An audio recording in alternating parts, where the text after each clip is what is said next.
Muy buenas tardes, días, noches a todos nuestros queridos escuchadores. El día de hoy vengo a traer una entrevista más, como hacemos semanalmente, y el día de hoy quiero traer a una persona de mi medio, de lo que sería el séptimo arte, lo que sería el cine.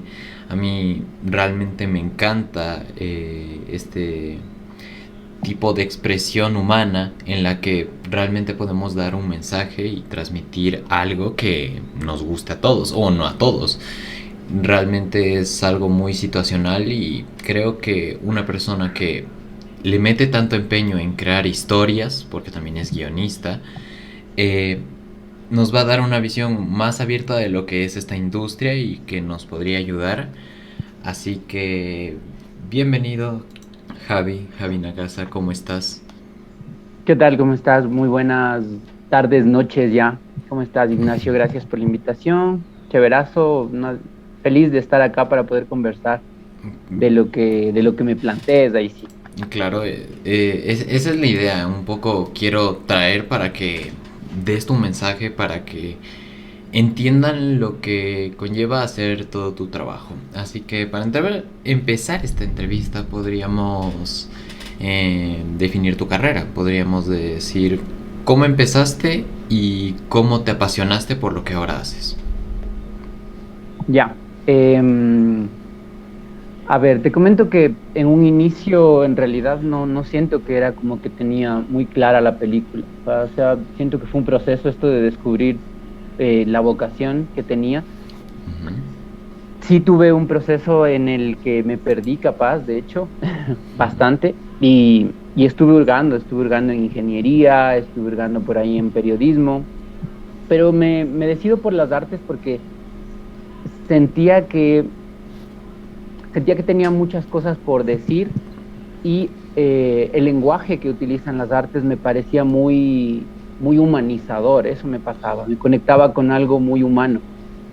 Y esta conexión con la gente, que creo que es algo que a mí a veces es algo que yo he venido buscando, fue lo que me llevó a decidirme ya completamente por estudiar artes escénicas. En un inicio estudié artes escénicas y después pues ya voy a especializarme en guión con todo lo que tiene que ver eh, mi, mi carrera. Eso te puedo comentar. Em, Empezando con este inicio, ¿cuál es el estilo que tienes? Realmente, qué es lo que te impulsa a hacerlo? ¿Cuál es el mensaje que quieres dar con este? Yo creo que ahí el mensaje, o sea, el primero siento que 100% es humanizador, o sea, 100% es recordarnos aquellas cosas, aquellos elementos que nos hacen humanos, eh, las cosas sensibles que podemos compartir con las otras personas y que de hecho nos conectan con cualquier otra realidad, más allá pues de nuestra creencia, más allá de nuestra nacionalidad, todas estas cosas que nosotros tenemos y que de forma general nos conectan con la humanidad. Yo creo que, por ejemplo, ahí podría citar alguna obra de teatro cuando alguien pues lee Shakespeare o uno se conecta con tal vez con el sufrimiento, con la sensación de desamparo, con la sensación de traición, y es una sensación que nos lleva a todos, ¿no? Que nos envuelve a todos. Todos alguna vez hemos tenido este sufrimiento, todos alguna vez vamos a experimentar tal vez esta sensación de haber sido traicionados, y eso es lo que me mueve a mí del lenguaje artístico, por lo menos, que hace que me conecte con cualquier persona. Y ahí te tengo que decir que en el caso de, por ejemplo, haber compartido mi trabajo en otros países, he estado compartiendo obras de teatro en países en donde tal vez ni siquiera hablaban mi idioma, pero a pesar de eso, el mensaje a través del teatro, como tiene todos estos códigos en donde el movimiento corporal en el espacio dicen tanto, pues siento que el mensaje ha sido transmitido de igual manera y se ha podido sentir de la manera que yo también lo he sentido. Claro. Quería preguntarte también sobre un poco tus etapas artísticas, porque has hecho tantas cosas desde dirección, guionaje, has sido actor, Uh actualmente -huh. eres más tertuliano. Eh, ¿Cómo empezaste o cómo empezaste a pasar las partes? ¿O fuiste todo de una sola vez? Ya.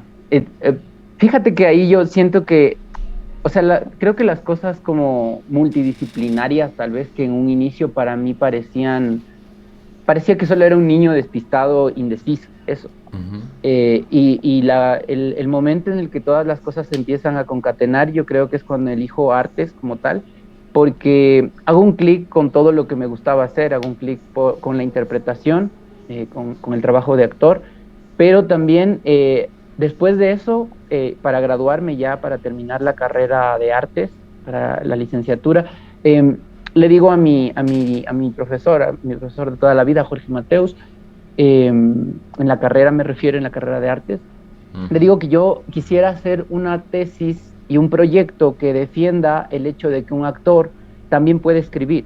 Entonces mi tesis se llama La dramaturgia del actor, mi tesis de pregrado. Y yo planteo que a partir de la experiencia actoral, pues yo puedo formular una dramaturgia, puedo contar una historia que pueda ser interpretada en teatro. Y yo creo que ahí empieza otra fase, ¿no? Pero esa fase de escritura estuvo presente, pues escribí una obra de teatro para poder graduarme, la interpreté, hice el montaje y en algún momento eso me llevó a lo siguiente, que es, wow, qué impresionante es el trabajo del director. El director tiene mucho que entregar en este armazón de rompecabezas en una obra. Entonces, yo diría que una cosa llevó a la otra y de a poco. Y lo que te digo, ¿no? Si en un inicio yo creía que tal vez era era una desventaja esto de estar tan interesado por varios lenguajes, más bien después de eso se convirtió en una complementariedad. Al punto en donde yo ahora puedo escribir un texto, que es lo último que he hecho, por ejemplo, para Tertulia y Misterio, y tener ya una visión de la dirección, tener ya una visión de la producción, saber a qué público incluso estamos apuntando, de qué modo, en qué lugar. O sea, yo creo que ahora en mi cabeza ya se van articulando las cosas de una forma mucho más efectiva. De hecho, ahí quería entrar. Tú tienes una fundación, la Fundación de Tertulia y Misterio. ¿Qué es lo que hacen especialmente aquí? La fundación se especializa en el rescate y la preservación del patrimonio tangible e intangible. Ujú. Entonces, lo que nosotros tenemos es un grupo de investigadores que están trabajando en el país, que han estado ya trabajando desde hace como 3 años atrás, eh, hurgando en todo este patrimonio tangible e intangible que tal vez está en estado de abandono, que tal vez no ha tenido el protagonismo que haya debido tener.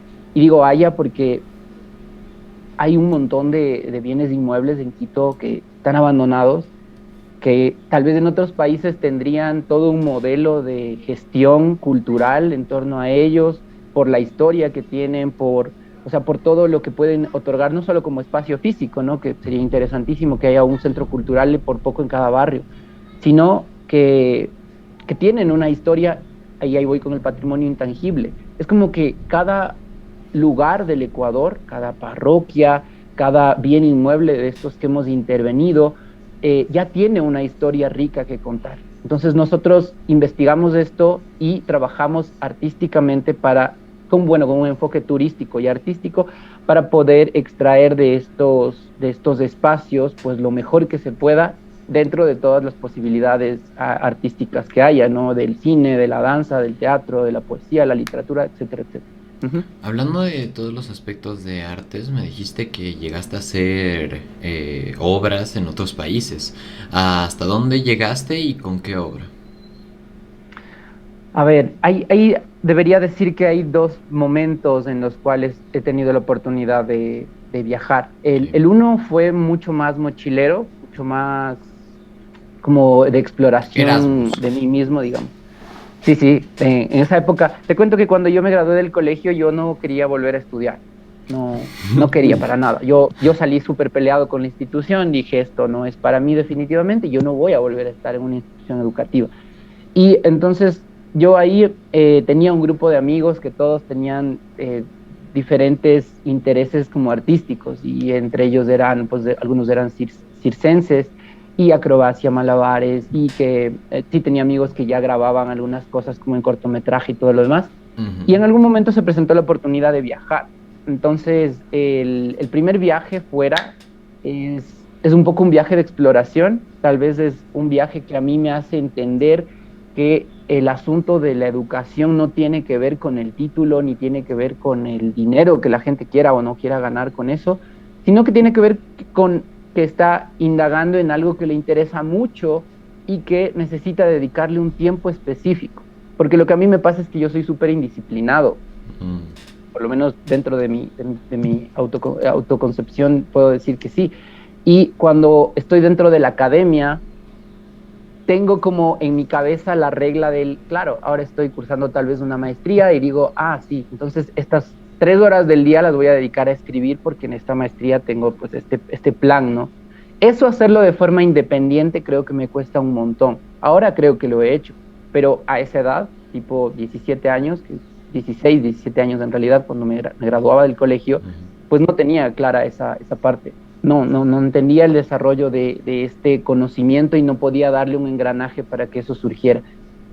Cuando me voy del país, me voy con estos chicos, yo no tenía ninguna clase de habilidad, yo no era o sea, ni malabarista, ni acróbata, ni nada por el estilo, y empiezo a compartir textos de literatura y de poesía. Ya. Entonces fuimos a Perú, bajamos hasta Chile, estuvimos en Argentina, y en algún momento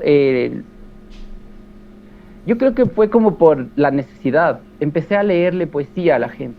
En Chile me pasó en realidad, en Chile fue el clic. Porque nos subíamos, yo me subía a los autobuses o teníamos alguna intervención en un parque o algo, y en Chile aman a Pablo Neruda, ¿no?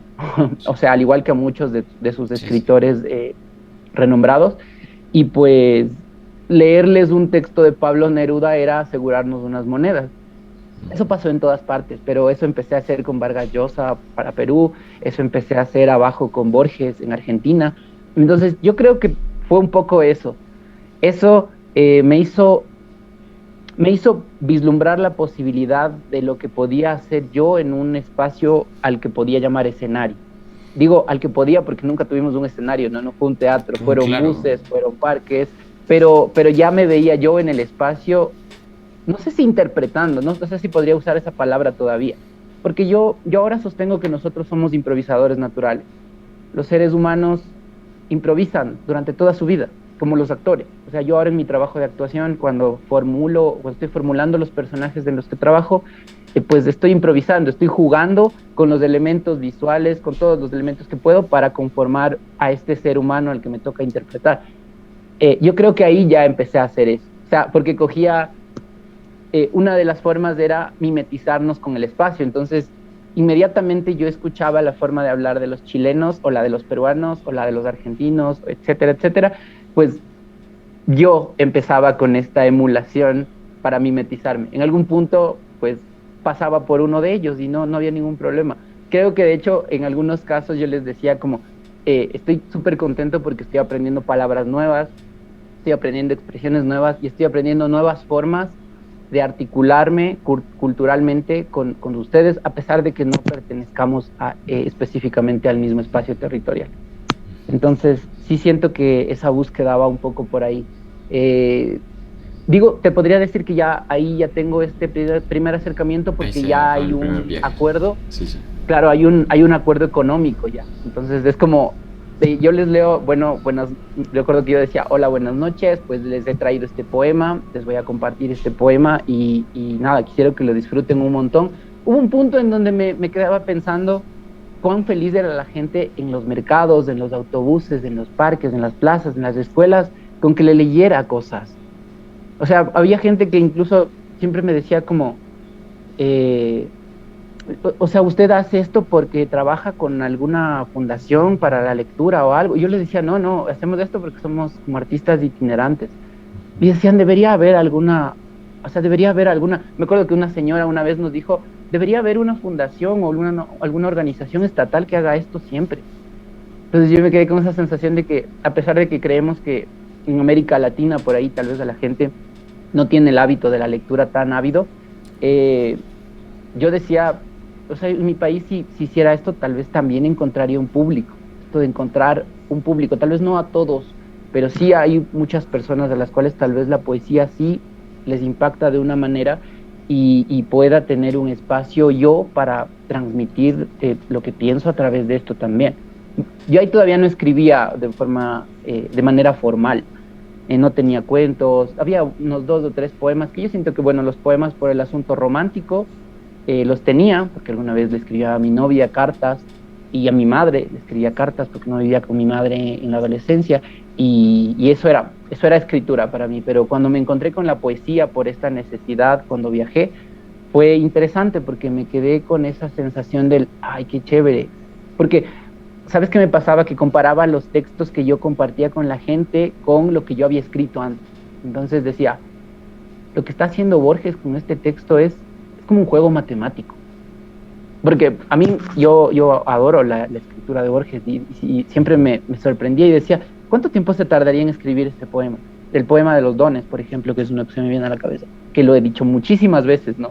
Te lo sabes. Entonces, no me lo sé de memoria exacto, pero ponte, o sea, sí, ¿sabes qué me pasa con eso? Que en una época, y qué bueno que me dices de eso, alguien alguna vez me dijo, no deberías leer los poemas, o sea, solo apréndetelos y dilos. Pero cuando me dijeron eso, en vez de aprenderme los de otros, me empecé a aprender mis textos, ¿sabes? Entonces, los que sí me sé son mis textos, Sí, sí. pero los otros, o sea, tal vez me sé como los conceptos y todo lo demás. Entonces, intenta explicarlo para que la audiencia entienda de qué trataba. Ahí voy, verás. Por ejemplo, este poema es bastante antiguo y tiene como todo un trasfondo político de esa época, de mi edad también. Se llama Los niños, es así. Los niños son peligrosos, honestos, implacables como las trampas de oso. Debemos identificarlos, silenciarlos, atarlos para siempre, hacer que cesen sus ansias de jugar, hacer que rueden la pendiente, que crezcan y no jodan más. Aquí se viene a trabajar, no a hacer amigos. Hay que crear sistemas civilizadores, iglesias, escuelas, corporaciones, que vayan con ropa y pidan permiso para hablar, permiso para comer, para respirar. Estaremos bien. Estaremos bien si eliminamos a las bestias. Los niños son sensibles, tienden a llorar de cualquier manera. Hay que matarlos, a todos. Entonces, este texto se llama Perturbador, o sea. Sí, sí. El asunto es que para mí era como lo que sentía cuando salí del colegio, de la institución secundaria, era que me estaban obligando a crecer y me estaban obligando a entrar en una especie como de carrera de caballos de forma estúpida. De sistema. Claro, no entendía por qué yo debía también apuntarme a un trabajo con un horario de tal a tal hora, con la obligación de endeudarme para poder estudiar la universidad, etcétera, etcétera. Y para mí era como, ¿pero por qué? O sea, ¿cuál es la obligación? ¿Por qué haría eso? Y yo siento que ahí fui poniendo o sea, fui aprendiendo cosas, igual el sobrevivir en otros países cuando no tienes una profesión, cuando no tienes algo seguro, por así decirlo, es un súper buen entrenamiento de vida. Y pues cuando regresé con una nueva perspectiva. No regresé a estudiar en la universidad porque me tocara hacerlo, porque eso decía la norma. No, regresé enamorado de lo que iba a aprender. Entonces ahí fue diferente, fue absolutamente distinto. Mi carrera de artes la hice, o sea, fue intacta. Me conseguí un trabajo, fui a estudié con beca igual en la Universidad Central. Y claro, todo ese periodo académico traté de sacarle el jugo lo más posible. O sea, yo les sacaba el jugo a mis profesores y siento que trabajé también con gente muy apasionada por lo que estaba haciendo en docencia. Tal vez es un poco de lo que a mí también me haya llevado a ejercer la docencia en determinados momentos de mi vida. Siento que ahí la docencia se convierte en una lumbrerita y la verdad no tiene ni siquiera ya que ver con las artes de esto. Para mí tiene que ver como igual con el sentido humano que hay detrás de esto, del poder compartir algo que tal vez tú aprendiste y que le puede servir a otra persona. Hablando de este tema, me sacaste dos muy importantes. Por ejemplo, me hablas lo del ámbito social, que por ejemplo, una sociedad no está lista para escuchar poemas al día. ¿Por qué? Porque no lo han leído, no lo saben. Quizá como no tanto como una canción de reggaetón, por ejemplo. Ya. Y quiero hablar sobre acoplación de público. ¿Crees que en algún momento Sudamérica, sí, en general, llegue a un punto de culturización en el contenido que ve? A ver, lo que yo siento es que los seres humanos somos seres que se habitúan a lo que sea. Sí, Esto capaz, sí, o sea, somos seres de sí, hábitos, así de simple. sí, Nos sí, sí. acostumbramos a lo que vaya pasando una y otra vez y ya está.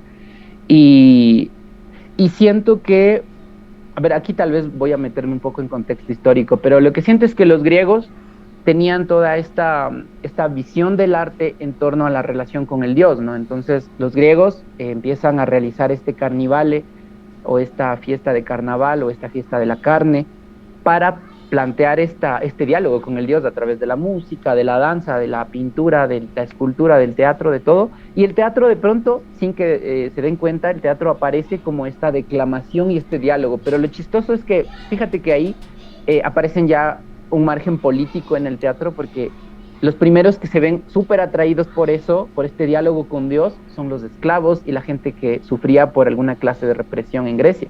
Ujú. Porque lo que hacen es, podemos hablar con Dios a través de esto, entonces Exacto. reclamémosle por todas las huevadas que estamos viviendo. Ujú. Entonces, cada carnivale había un montón de gente que hablaba con el Dios y le reclamaba porque tal vez no llovió y tal vez no tuvieron cosecha, porque tal vez qué sé yo, uno de los emperadores de los patricios mató a alguien de su familia, etcétera, etcétera, etcétera. Tenían muchas cosas que reclamarle a Dios. Así Ujú. nace el teatro. Entonces, me parece bien interesante. Luego estos reclamos también se hacen a los emperadores o a los reyes o a los gobiernos de este momento y, y de ahí aparece. O sea, para mí ahí ya es algo interesante. La sociedad de la época se acostumbra a ver estos reclamos y en algún momento llegan a adaptarlos como parte de la convención social de entretenimiento. Digo convención social de entretenimiento porque todo era un acuerdo mutuo, ¿no? Y ahí te debo decir también por qué conservaron. Entonces, se supone que en esta época sí van a conservar la fiesta del carnivale y va a ser la fiesta de la carne, porque era una fiesta que daba ciertas libertades a los esclavos y a los oprimidos. Ujú. Entonces, de pronto, si un esclavo tenía un dueño que era muy, muy tajante y nunca le dejaba aparearse con alguien que le gustaba, en esos días de fiesta, de la fiesta de la carne, iba a Sí. dejarle a su esclavo elegir a su pareja sexual. Entonces, eso era la gloria, ¿no? ¿Qué Ujú. obtenían los poderosos con esto? Obtenían más obediencia. Los esclavos eran felices y obedecían de una manera más alegre, ¿no? Entonces se les hacía algo súper productivo. A partir de esto yo debería decir que hay un cambio de chip cuando empieza toda la parte con Roma, porque en Roma aparece el Coliseo y en el Coliseo hay una fiesta de la crueldad de alguna manera expresada ya de forma muy, muy fuerte. Es una fiesta de Sí. sacrificios, Las crueldades. pero se dan cuenta de que, claro, de que aunque matan esclavos, en este caso los que van como gladiadores, son carne de cañón, mueren en las fauces de animales, etcétera, etcétera. Aunque matan, la gente no reclama, se divierte. Entonces, ellos de alguna manera potencian lo que los griegos habían venido haciendo ya. Ellos ya tenían una forma de entretenimiento, pero todavía era un diálogo con el dios de alguna manera. Los romanos hicieron de esto un circo cruel al 100%, y se dieron cuenta de que a la gente, con tal de que le tengas entretenida, no le importa con qué le entretengas. Ujú. Ahora bien, tal vez para Pero decir que la cuando, gente a ver, ahora, no todas las personas saben lo que consumen. O sea, hay mm, personas que siguen a ídolos ciegos porque simplemente les gusta el contenido que transmite. Pero no podemos clasificar a estas personas porque realmente no han conocido algo más o le hemos permitido ver otro tipo de contenido que sí pueda aportar a sus vidas. Eh, y siguiendo este mismo tema de la adoctrinación y la educación de lo que sería el arte, quería preguntarte si crees que actualmente la educación, o sea, la manera de la que se transmite la educación está bien. ya, déjame terminar con la idea que Claro, claro. antes creo que todavía estaba inconclusa. Entonces, lo que siento es que hay una forma muy eficiente ya de difundir estas expresiones. Y en algún momento eso ya va a estallar como expresiones de entretenimiento puro. Yo ahora no sabría decirte, solo la gente tal vez que estudia teatro puede ver al teatro como un ritual sagrado, Sí. solo ellos tal vez, pero para la gente normal es como, no, pues fui a una obra de teatro y capaz si no me hicieron reír, qué mala obra, Ujú. tal vez. Entonces, dentro de esa percepción siento que sí, por un lado es lo que le des al público, el público va a crear un hábito de costumbre. Por otro lado, y esto ya es un poco más complejo, siento que el pensar es un trabajo. Y esto ya voy a retomar otra vez desde antes. La gente piensa que esto de que tal vez en algún momento los filósofos solo se dedicaban a pensar es como, claro, eran personas acomodadas que no tenían que trabajar y por eso tenían todo el tiempo para pensar. Sí, dentro de ese concepto tal vez podríamos decirlo, incluso sí eran acomodados y de alguna manera sí tenían ese tiempo que no Quizás, tenía el sí, sí. esclavo que tenía que ganarse pues cargando piedras de su vida.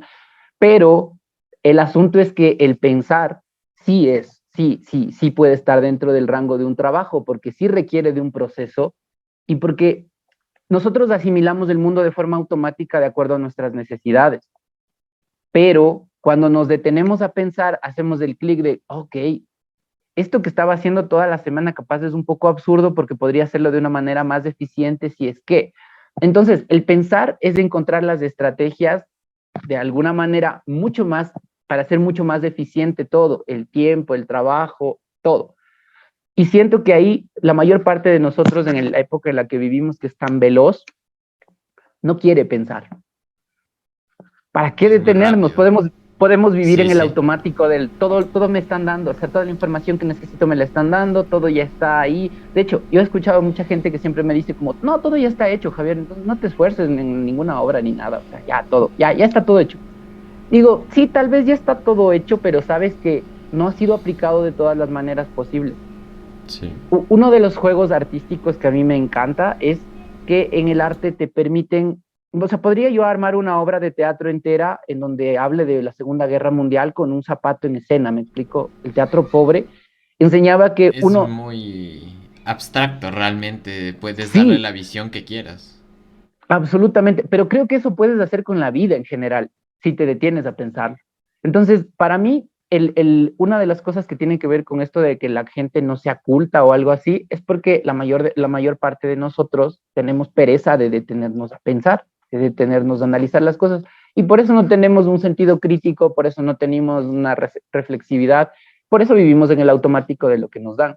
Hemos estado sabiendo que el dinero tal vez de la forma en la que estamos utilizándolo en el sistema económico no funciona, pero venimos un siglo arrastrando los mismos problemas con las relaciones que tienen que ver con esta manera de supervivencia que en algún momento inventamos, el dinero. O hemos visto que los presidentes no funcionan desde hace un montón de tiempo atrás, pero seguimos en el automático porque, A ver, me no explico. todos los presidentes no funcionan. O sea, hay líderes que sí han llegado a funcionar en el ámbito político que menciona su partido, un partido Uh político. Por -huh, ejemplo, podemos ver la expresidenta de Alemania. Estuvo 16 años en el poder en un margen casi socialista uh y -huh. se mantuvo bien. O sea, no por un margen de países tercermundistas, que es mayormente donde pasan las destituciones, los problemas fiscales, la mayoría de problemas sociales a consecuencia del Estado, de la política. En el primer mundo la gente ha llegado a desarrollar un pensamiento más crítico y más a largo plazo y por eso no pasan consecuencias como paros o no tan seguidos realmente. Ahí también quisiera acotar que bueno que menciones justo a países europeos. Eh, Son países que tienen otras normativas dentro de sus estrategias de gobierno. Yo hace muy poquito justo hablaba con una amiga que vive en Islandia y que vivió en Noruega antes, y hablábamos acerca de él, cómo los políticos o el sistema entero de gobierno en estos países funciona como un administrador y ya está, nada más. O sea, ellos administran los recursos de lo que haya que hacer. Y mientras las personas tengan educación y funcione bien, tengan salud y funcione bien y todos los demás cosas que puedan ofrecer, pues ellos administran el dinero y son personas que administran el dinero y ya está. Yo le decía la diferencia con América Latina es que tal vez aquí alguien llega a un puesto de poder político y no sé, se quiere quedar ahí en ese puesto durante un montón de tiempo, o quiere hacer que todos los poderes del Estado de pronto estén de su lado. Y le decía, eso es una diferencia abismal, pero Noruega o Islandia han tenido un proceso de cambio de esta visión del para qué y por qué existe un gobierno, que siento que tal vez nosotros no hemos vivido todavía. Y ahí te digo que Sí, incluso en sí. algún momento, en países como Noruega, se intentó quitar la presidencia, quitar el nombre de presidencia, para dejarlo solo en comunas y que cada comuna vaya viendo por sus propios intereses. Y después se retomó y se dijo, no, no, vamos a tener un líder en cada comuna y después de este líder, pues alguien más va a tener que hacer la gestión de cabeza para poder llevar las cosas a cabo. Eran tan eficientes los sistemas de administración de las comunidades que Ujú. tal vez no necesitaban. Y yo ahí lo planteo también para nosotros. Alguien, una analista a la que entrevisté hace muy poco, me decía cuánta injerencia tiene la gente en la Asamblea Nacional, por ejemplo. Ella me decía, en nuestro país es uno de los países de Sudamérica, es uno de los países del mundo en donde peor injerencia tiene la gente en torno a su asamblea o a su congreso, Sí. porque en otros países por lo menos ya hay una opinión a través de internet, me decía ella, y dependiendo del apoyo que tenga un determinado magistrado, pues ese magistrado puede tomar o no decisiones. Yo le decía, ok, entonces la gente podría destituirlo si es que ve que no está haciendo su trabajo. Y ella me decía, claro, le puedes destituir porque no está haciendo su trabajo, es así de simple. Le decía, ok, aquí la ley va a respaldarles a ellos, ¿no? Entonces aquí no tenemos esa clase de intervención directa en nada que Es tenga que ver, que por ejemplo, con esto de asamblea. en cambio, en Ecuador sufrimos para el público internacional. De hecho, saludos a Costa Rica, Argentina, a todo el público nuevo que ha venido. Tenemos que explicar estas cosas para ustedes. Sí, Eh, sí. Nuestro gobierno se conforma por parroquias y realmente las parroquias eligen a sus asambleístas. El problema de estos asambleístas es que terminan de llegar a una opinión que realmente no es la voz pública porque son la gente más privilegiada del país. La mayoría de puestos en asamblea se llevan de toque en toque, o sea, son gente que están relacionadas de X o Y manera. Tristemente, este método de gobierno no nos permite dar una opinión más cercana de lo que es nuestra sociedad y por eso elegimos mal los líderes al fin y al cabo. Porque si malas son nuestras decisiones, malas van a ser los líderes. Sí, no, yo siento, por lo menos yo ahora dentro de todo lo que he venido viendo en el tiempo de conciencia y de vida que tengo aquí, sí, han ido naciendo mafias para mí, más que nacer partidos o movimientos políticos, han nacido mafias y cada vez han venido naciendo más, ha- han estado llevadas de diferentes maneras, ¿ya? Pero han ido naciendo mafias.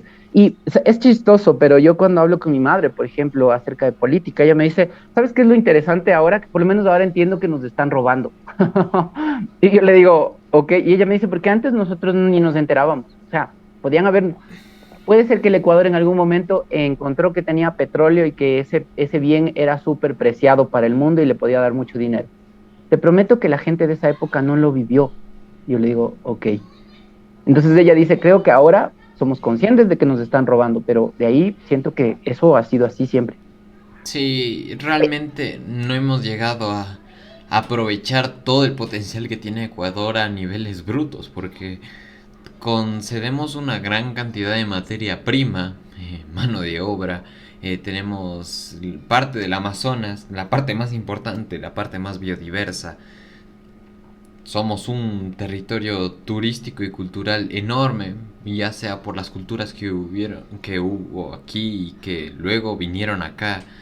Eh, Tarde o temprano no pudimos entender cómo manejar estas cosas y a la final terminamos en una crisis en la que actualmente casi se consideran vender las Galápagos.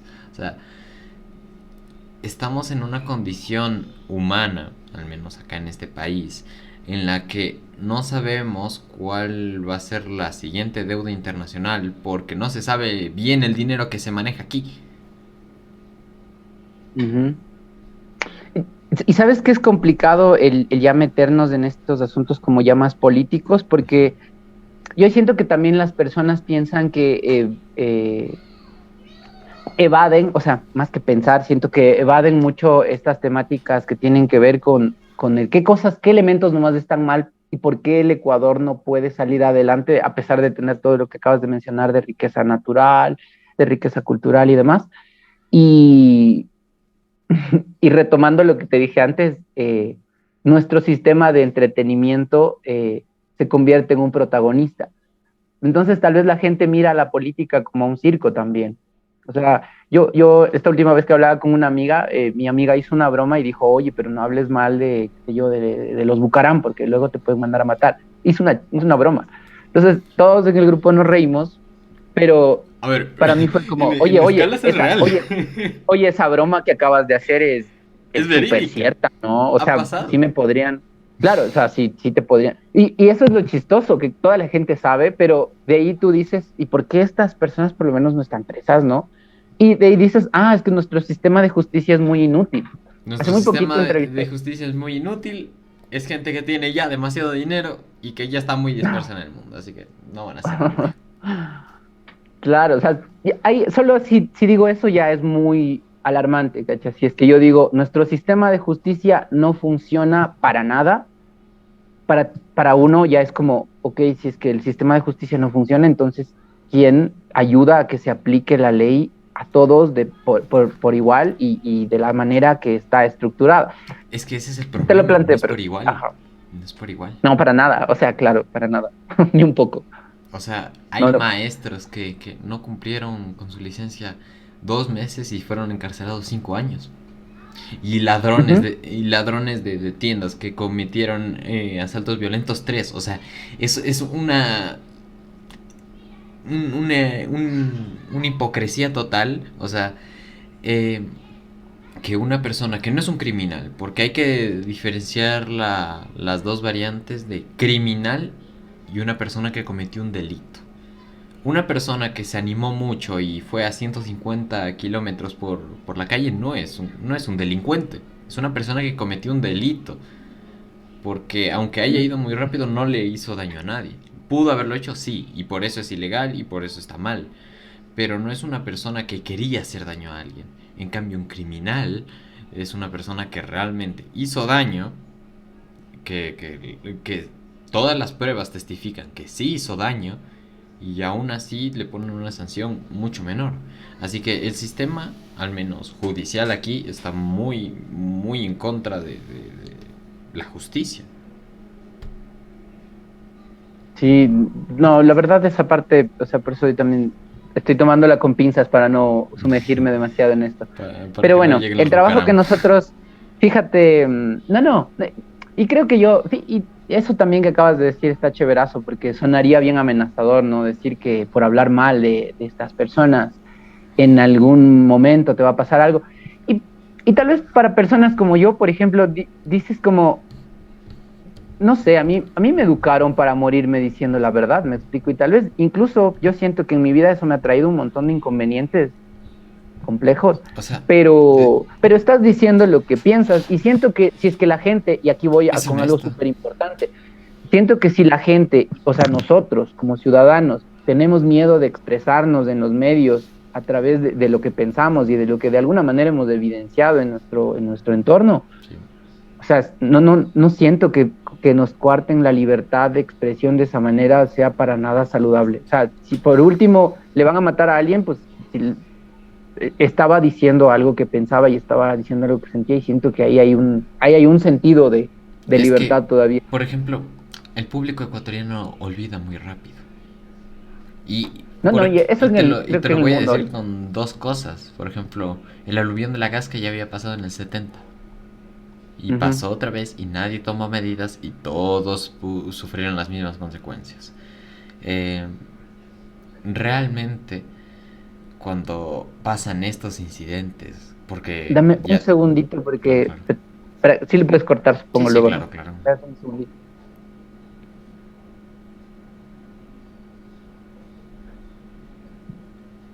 Ya, listo, es que si no se me iba a apagar. Ya, Claro, ahí claro, está. está bien.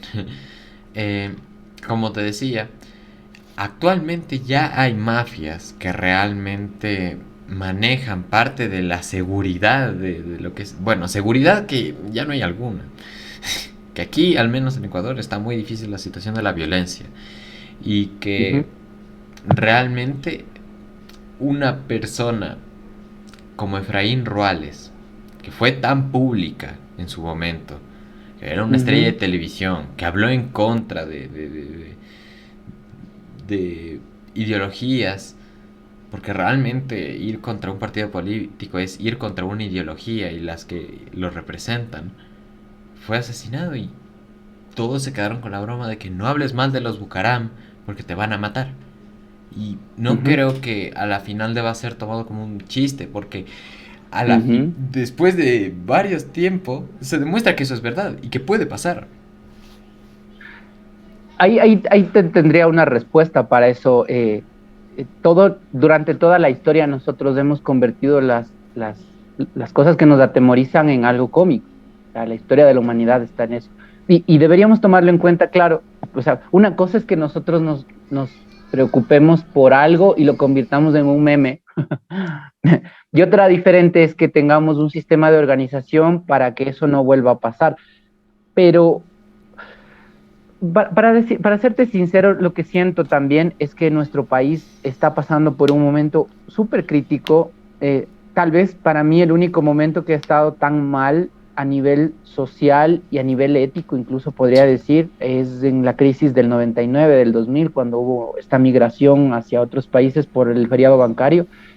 Eh, Solo ahí yo veía tantos asesinatos como no sé, le descuartizaban a alguien y le botaban en una quebrada, o sea, había cosas interesantes del manejo de armas y de drogas en el país. Yo era adolescente, pero yo viví eso y yo sabía que era súper peligroso caminar en Solanda, por ejemplo, en esa época. Uy, En sí, Solanda había tiroteos, había tiroteos todos los días. diarios. Sí, todas las pandillas que trabajaban para los narcotraficantes y eran microtraficantes, pues siempre se peleaban por los territorios. Para mí ver esto que está pasando ahora en el Ecuador es como estar volviendo de alguna manera a ese momento de la historia ya. Y creo que además ahora va con más fuerza, porque sabes que ahora yo estoy trabajando en una investigación en torno al lavado de dinero. Ujú.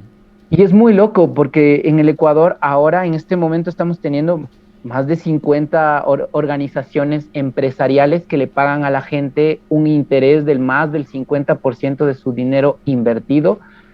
eh, y, Y y- se y lo la sacan de la gente es, nada. y Sí. la gente es cómplice del lavado de activos de todas estas organizaciones criminales, ¿no? Entonces, yo ahí, para mí ahí ya somos cómplices todos los que participemos en eso, y si es que en algún momento aparece un ahorcado en un puente, si en algún momento aparece alguien sin cabeza, Como sí, ayer. sí, entonces, para mí es como, oye, pero todos nosotros también estamos inmiscuidos en eso. O sea, si les estás ayudando a lavar dinero a los narcotraficantes, no te asombres si un día le matan a tu hijo, si un día desaparecen a tu hija. O sea, eso es parte de vivir en una especie como de estado criminal. Que México creo que lo tiene muy, muy, muy clara esta película. La ha venido viviendo ya más Años. de 2 décadas. Años. Y sí, y para mí es importante decir que por eso o sea, yo creo que incluso estos espacios de diálogo son importantes para eso, No, porque no. si O es que sea, no, si es que no tenemos la oportunidad ni siquiera de expresar todas estas cosas que sí pensamos y que tal vez piensa un montón de gente y que tal vez le da miedo incluso de decir de manera pública, porque en serio, hay gente que sí teme por su seguridad. Yo no tengo hijos, pero a veces me pongo a pensar que si tuviera hijos, claro que me daría miedo de que me manden a matar, ¿me claro que explico? sí. A ver, nuestro trabajo como comunicadores, como personas del medio, es intentar comunicar un mensaje. Y ese mensaje tenemos que procurar al menos que tenga sentido y que tenga fundamento. Y si una situación criminal en un país está denigrando a esa misma sociedad de tal punto en el que llegan a haber asesinatos brutales cada día, que estamos casi en una situación de guerra civil, que hay, por ejemplo, Esmeraldas no tiene prácticamente alcalde. La seguridad en Esmeraldas es horrible, hay de 5 a 6 asesinatos diarios. O sea, Ujú. la situación en cuestión de violencia creo que ha hecho que el público bueno, no el público, la población ecuatoriana termine de fundamentar a estas personas que están en el poder, que están en el lado malo de la sociedad y por algo siguen ahí arriba. ¿Por qué no los sacamos? ¿Por qué no los hemos sacado en 10 años? Porque la situación de violencia ha empezado desde el tiempo de Rafita. Eso es complicado, ¿sabes? Por eso yo te decía que tal vez lo que he venido viendo no son partidos políticos ni movimientos políticos, sino son mafias. He visto cómo van creciendo, cómo se articulan, cuál es su discurso, ¿no? Y yo siento que ahí también para nosotros como espectadores del circo es importante empezar a tener los patrones que están manejando, ¿no? Esta gente que nos vende bonos, que dice que tal vez que tal vez tiene alguna clase de proyecto en torno a la educación, pero que nunca se llega. ¿Por qué menciono la educación también? Porque siento que si no hay, si nosotros no le ponemos énfasis a la educación, este trabajo de pensar no se va a convertir en algo multitudinario nunca. Entonces, yo creo que ahí el foco en la educación, y esto también para todos los países que mencionaste antes, ¿no? Los sistemas de gobierno de los países en Europa cambiaron mucho cuando los sistemas educativos tuvieron más protagonismo y cuando la gente ya pudo pensar para luego obrar y saber cómo organizar sus determinadas sociedades. Eh, Hablando de este esto, tema, de la educación, uh-huh. ¿actualmente se enseña bien?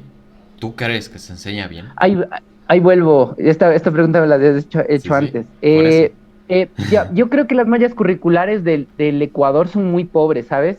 Yo creo que el Ecuador tiene una falencia ahí de las muchas que tiene, pero esta falencia está enfocada sobre todo en el hecho de que no, el Ecuador no tiene investigación. No, es como si el Ecuador no creyera en la investigación científica. Algo pasa, pero en todas las áreas me pasa eso. O sea, si pensáramos en medicina, no hay investigación científica, hay un montón. ¿Qué pasa con esto? ¿Cuál es el problema de que no haya un sistema de investigación antes de que se tome, por ejemplo, una malla curricular en educación? Que si es que tú no estudias el contexto de las personas y sus necesidades y su forma de vivir, ¿cómo puedes crear una malla curricular que diga, estos conocimientos son necesarios para estas personas específicamente porque ellos tienen esta riqueza natural, porque ellos tienen esta geografía, porque ellos tienen esta forma de ver el mundo en su cosmovisión? ¿Me explico? Eso sería un plus, eso haría del Ecuador una potencia, de hecho. Porque imagínate que a todos nosotros, solo por haber nacido en el Ecuador, en algún momento nos hubieran dado clases de, qué sé yo, imagínate que hubiera sido de agronomía de chiquitos, pero de grande en algún momento hubieras tenido introducción a la genética. Tal vez nos hubiéramos enterado de que el Ecuador es uno de los países que tiene la biodiversidad Más grande. de flora más grande del mundo y que podríamos generar un montón de medicamentos para un montón de enfermedades a partir de ahí. O sea, tal vez nosotros nos enteraríamos de eso, pero como nunca hemos tenido nada de este estudio, nuestras mallas curriculares fueron copiadas de México o de Estados Unidos o de España. Entonces, algún ministro de educación dijo, no, es que vivir en España es muy similar a esto de vivir en el Ecuador. Entonces, la malla curricular de los españoles nos sirve perfectamente, solo cambiémosle algunos nombres y términos y pues estamos adaptados. Nuestras mallas curriculares en educación siempre han sido copiadas. Y copiadas ni siquiera responsablemente, porque cuando eso a mí me suele llamar la atención cuando profesores suelen decir como el deber de todos los estudiantes de ahora es copy-paste. Yo digo, es chistoso, porque eso se viene haciendo desde arriba, o sea, Sí. la gente que nos está planteando estas mallas curriculares es gente que nunca se preocupó ni siquiera por cambiar los términos. O sea, los boomers podrán criticar mucho a nuestra generación de cristal, pero ellos compraron su título. Así que Sí, no creo que valide mucho la opinión a nivel educacional en estos términos. Además que consideremos que las mallas curriculares, al menos en el tercer mundo, están basadas en las de 1800 que se utilizaron en la revolución industrial, que se utilizaba para adoctrinar a los niños un tiempo de jornada diaria para que se adaptaran al tiempo de la industria. O sea, estamos en un periodo de tiempo en el que ya la gente trabaja, bueno, estudia para trabajar y para trabajar. No ven más allá de trabajar. Y eso es una de las cosas que ha generado un sistema explotador, sobre todo porque en Ecuador se explota mucho trabajador, pero tenemos que tener en cuenta cómo nos adoctrinaron. Si nos adoctrinaron desde pequeños a asistir de 6 a una, vamos a ir de 6 a una a un trabajo, porque es lo que estamos acostumbrados. Aquí quisiera también poner en duda esto que voy a decir, capaz suena medio raro, Ujú. pero quiero poner en duda lo que hemos estado diciendo en torno al primer mundo, al tercer mundo, tal vez al segundo mundo, Sí. y siento que también carece de sentido lógico. ¿Sabes por qué? Porque siento que solo se están fijando en la cantidad de dinero que tiene la gente, no se están fijando en la cantidad de realizaciones que tiene la gente en muchos niveles. Y a veces a mí me dicen como, profe, pero es que nosotros nacimos en Latinoamérica, fíjate, hay mis estudiantes, y quisiéramos haber nacido en otro lugar, ¿no? Entonces yo les digo, ¿en dónde quisieras haber nacido? A ver, explícame. Alguien me dice tal vez Japón, y digo, oye, en Japón la gente se suicida de los La tasa edificios de presión más alta del mundo, claro, porque sus horarios de trabajo son altísimos, ¿me claro, explico? Y yo le digo, ¿sabes qué es chistoso de esto? Que nos enseñaron a ver a este primer mundo como, es el lugar idolatrado. en donde más dinero hay. Claro. Y de alguna manera tal vez no estamos cuestionándonos del hecho de que también en estos lugares hay problemas súper graves y que ellos no es que hayan inventado un modelo de vida que sea óptimo, No, no, para nada. por Lo ejemplo, que la sí, tasa de suicidios en España es la más alta de toda Europa, o sea, estamos pasando ujú. una época de suicidios masivos, de violencia, eh, está, todo el mundo le está pasando mal, realmente. O sea, Ujú. desde norte a sur, de este a oeste, en algún punto hay una guerra, un conflicto o el coronavirus, que eso lo tenemos todos. Pero llegando a amplios rubros, lo que importa es la educación. Porque si un público es ignorante y no llega a pensar más allá de lo que puede ver en su nariz, o sea, aquí, ve hacia el día de mañana y ya está. Sí, o sea, para mí ahí, yo por eso sí diría que si tuviéramos una malla curricular propia, por lo menos podríamos plantearnos algo. Te comento que ahí sí hubo una renovación del contenido curricular hace unos 4 años, 5 años más o menos, y se han venido aplicando algunas nuevas cosas. Pero yo ahí pienso, y yo que he trabajado como docente también, pienso que nosotros, los educadores, las personas que en algún momento tengan que ver con la educación, sí tienen la libertad de poder ser rebeldes, en el sentido de que, a pesar de que tengas una malla curricular que parecería una camisa de fuerza, no lo es. Yo creo que un docente es un investigador a tiempo completo y ahí admiro un montón a todos los buenos profesores que sí he tenido, que Ujú. también he tenido pésimos, pero he tenido muy buenos No, hay maestros, de muy buenos todo siempre. facilitadores. Y, y ha habido gente que no intenta plantearte la idea de que lo sabe todo y de que tú estás en la ignorancia. No, no, ha intentado plantearte la idea de, oye, los dos estamos aprendiendo en la vida, yo tengo algunas técnicas como para enseñarte, como para guiarte y conducirte un poco por el camino del conocimiento, pero yo no, Es que yo nadie no, lo yo no sabe es que todo. sea... Nadie lo sabe Y todo. esa parte, yo creo que esa humildad hace que ellos se esfuercen mucho por mejorar cada día, por ser investigadores. Ahí siento que el trabajo que hacen los docentes y en ese sentido, tal vez para todo el planeta, es fundamental para poder cambiar las sociedades, para poder cambiar este modo de ver la vida. Para mí, con que dentro de mi proceso educativo alguien me haya dicho, oye Javier, esto de tener dinero, yo sé que te lo han vendido como, el tener dinero y tener fama y tener todas estas cosas te va a hacer feliz. O sea, eso tal vez te están diciendo, pero Depende. tú busca la estrategia que a ti te haga feliz. Tú mira tu propia condición de éxito. O sea, si el éxito te lo están vendiendo en un libro de 10 consejos para ser exitoso y feliz en la vida, capaz a esa persona le funcionó. Y está bien, no pasa nada. Pero tú busca tu propia estrategia, tú construye tu propio camino, tú mira las cosas que de verdad se aplican para ti. No dejes que te empaqueten, ¿no? En este pensamiento colectivo homogéneo porque vas a vivir infeliz, bastante. De hecho, y ahí tal vez tendríamos toda la muestra de lo que estábamos diciendo antes. Tenemos sociedades que en teoría son muy ricas, pero son personas sumamente infelices. ¿Hasta qué punto esta carrera por tener dinero, y esto también lo diría con todo lo que hemos dicho antes, a veces siento que esa ambición absurda, y digo ambición absurda, porque en serio no le veo un fundamento, el dinero se convierte como en la última parte, cuando en realidad el dinero solo es un medio para ir investigando incluso lo que tú quieres hacer con tu vida. No sé si alguien fuera mucho más feliz si tuviera un poco menos de dinero, pero usar ese dinero de forma mucho más inteligente. A veces yo he hablado con personas que me dicen, oye, yo trabajé producción de cine en un momento en publicidad y tenía amigos que ganaban por proyecto en esa época de bonanza, estoy hablando de hace unos 5 o 6 años atrás, por día ganaban $2,000 por día de trabajo de cine en dirección y se lo gastaban en drogas, en prostitutas, en comprarse un nuevo carro y tenían una depresión terrible, uno de ellos se mató y para mí era como, estas personas en teoría son las personas que a mí me han dicho que son exitosos. ¿Por qué esas personas viven de una manera tan paupérrima?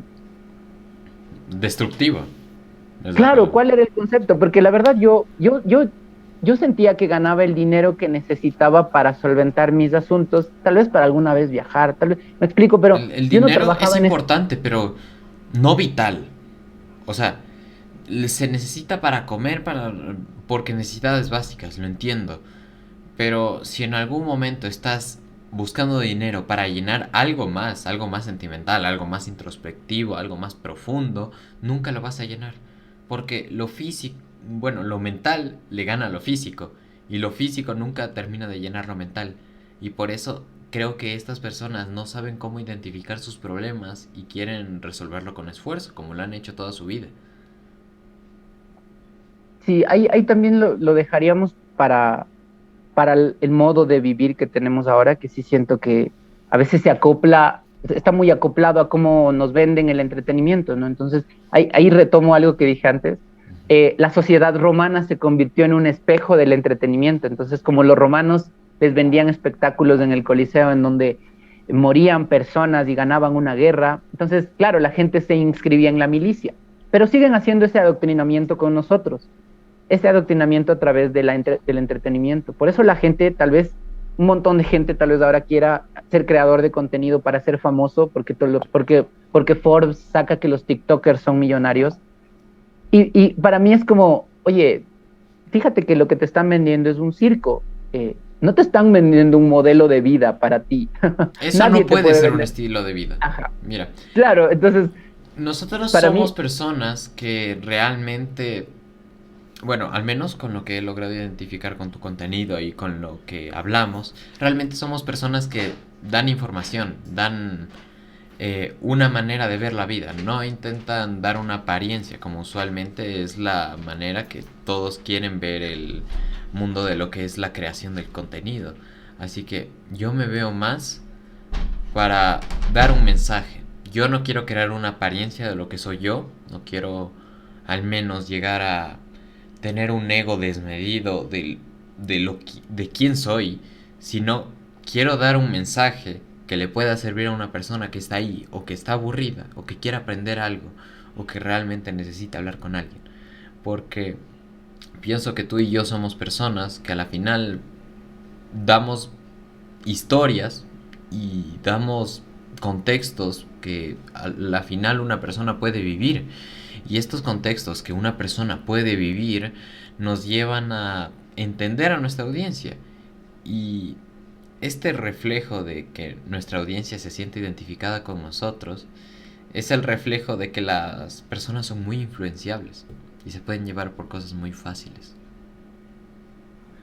ahí acabas de decir dos cosas que me parecen bien interesantes. La primera es que los creadores de contenido creo que en algún momento tal vez pierden el foco por el Sí. entretenimiento, que el entretenimiento enamora, o sea, y más si es chistoso, a la gente le encanta reírse y olvidarse de sus problemas, eh, es porque piensan que ese es el fin, o sea, el fin en sí mismo, y en realidad es solo un medio. O sea, usar YouTube, usar TikTok, usar Facebook, Instagram para difundir algo es solo el medio. Es muy raro, de hecho, que exista la palabra TikToker, porque es como, el fin era llegar a TikTok y difundir lo que tú estás haciendo, ese era el fin, pero en realidad no es. Entonces yo creo que esa diferenciación por ahí sí hace un clic con toda la gente que tal vez sí se puede hacer responsable de lo que está compartiendo también. Porque siento que con Internet, Sí. eh, en algún momento el Internet se convierte o tus redes se convierten en una caja de desechos, en donde botas todo y nunca te haces responsable de nada de lo que acabas de publicar. Mucho que con esa publicación tal vez estamos alimentando a la siguiente generación. Entonces, sí me parece interesante. No tengo nada en contra del... esto también, porque tal vez pueda sonar que tengo algo en contra de las personas que hacen entretenimiento que tal vez no tengan ninguna clase de objetivo ni sentido. Sí puede haber alguien que tal vez solo se entretenga, prenda la cámara y haga contenido. Tal vez solo lo único que sí planteo es que en general nosotros como espectadores sí deberíamos tener un estado mínimo de conciencia para poder saber eso, para poder saber. No, no como cuando tal vez un tema, esto que voy a decir es un ejemplo como mucho más práctico. Una amiga mía me decía, oye, ¿te acuerdas que una vez fue bien famosa la canción, una canción de Daddy Yankee y se escuchó como en todo el planeta? Yo le decía, te juro que yo vivía huyéndole a esta canción, Ya. pero la escuchaba en todas partes. Y ella me decía, hay gente que hasta ahora la tararea, y ella me decía, pero es porque es entretenida y ya está, ¿no? Y yo le decía, sí, o sea, no pasa nada. Yo no tengo lío con la canción, ni con el contenido, ni con que la gente se dedique a hacer esto para nada.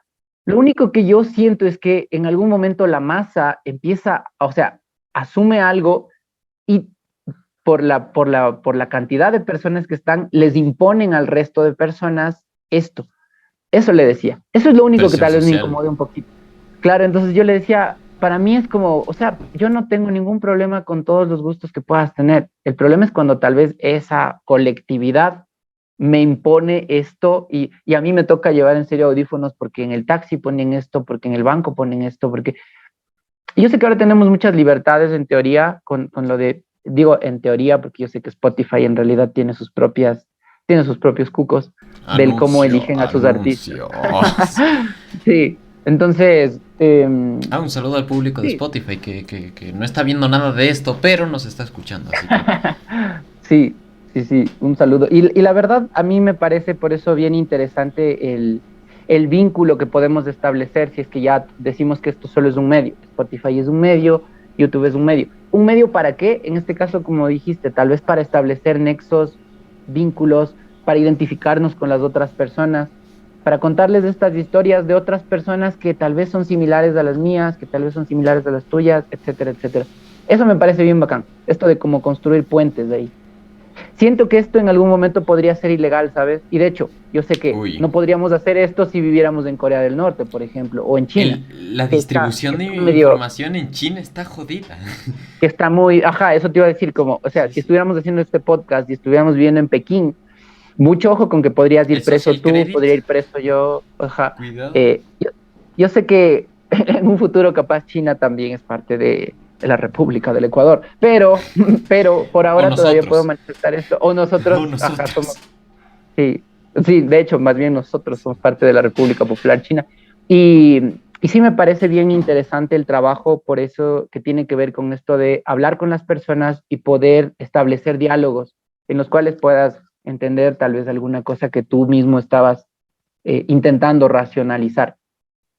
Eso. Ujú. Cuando intentamos hacer este intercambio de ideas, creo que damos nuestra opinión y punto de vista más certero y creo que podemos llegar a dar un mensaje a una persona que no ha llegado a esas conclusiones y quizá les pueda servir el mensaje.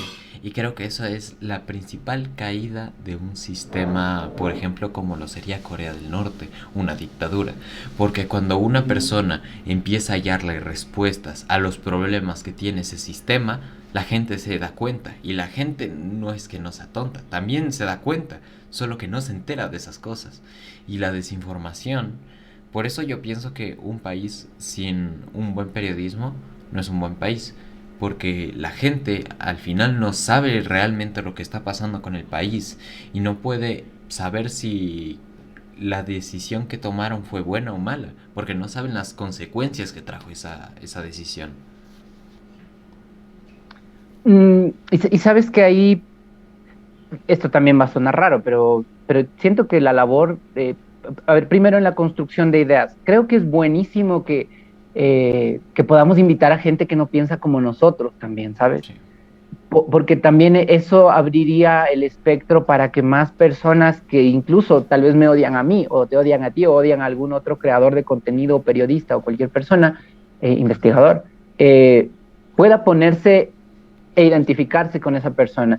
Pero como podemos hablar, como podemos establecer un diálogo, en algún momento tu tesis y mi antítesis van a llegar a una síntesis, ¿me explico? Entonces, esa parte se me hace súper, súper constructiva a nivel ya de construcción, digamos, No, no, es que la autocrítica realmente yo la considero necesaria, porque tú no puedes vivir con tu opinión toda la vida. Tú realmente necesitas ver otros estilos de vida, mirar un montón de maneras de vivir, porque no solo hay una manera de vivir, no es graduarse y terminar la universidad y seguir con el trabajo típico de oficina. No todos los caminos son los mismos, no toda la vida es la misma. Ujú. Y creo que por eso mismo el intercambio de ideas entre diferentes personas llegan de alguna manera a la resolución de estos problemas que quizá una persona no los podría encontrar, porque no se ha encontrado con una persona de ese tipo con la cual hablarla. Claro, sí, y las experiencias de las otras personas vividas justamente de forma primera, sí te impactan a veces. Para eso en cualquier ámbito, siento. Sí, sí. Ahí claro, ahí el trabajo de todos los creadores de contenido que puedan tener que ver con establecer diálogos se vuelve fundamental, pienso, para poder poner en la palestra también las cosas que pueden darle miedo a todo el mundo, porque siento que eso es bien necesario.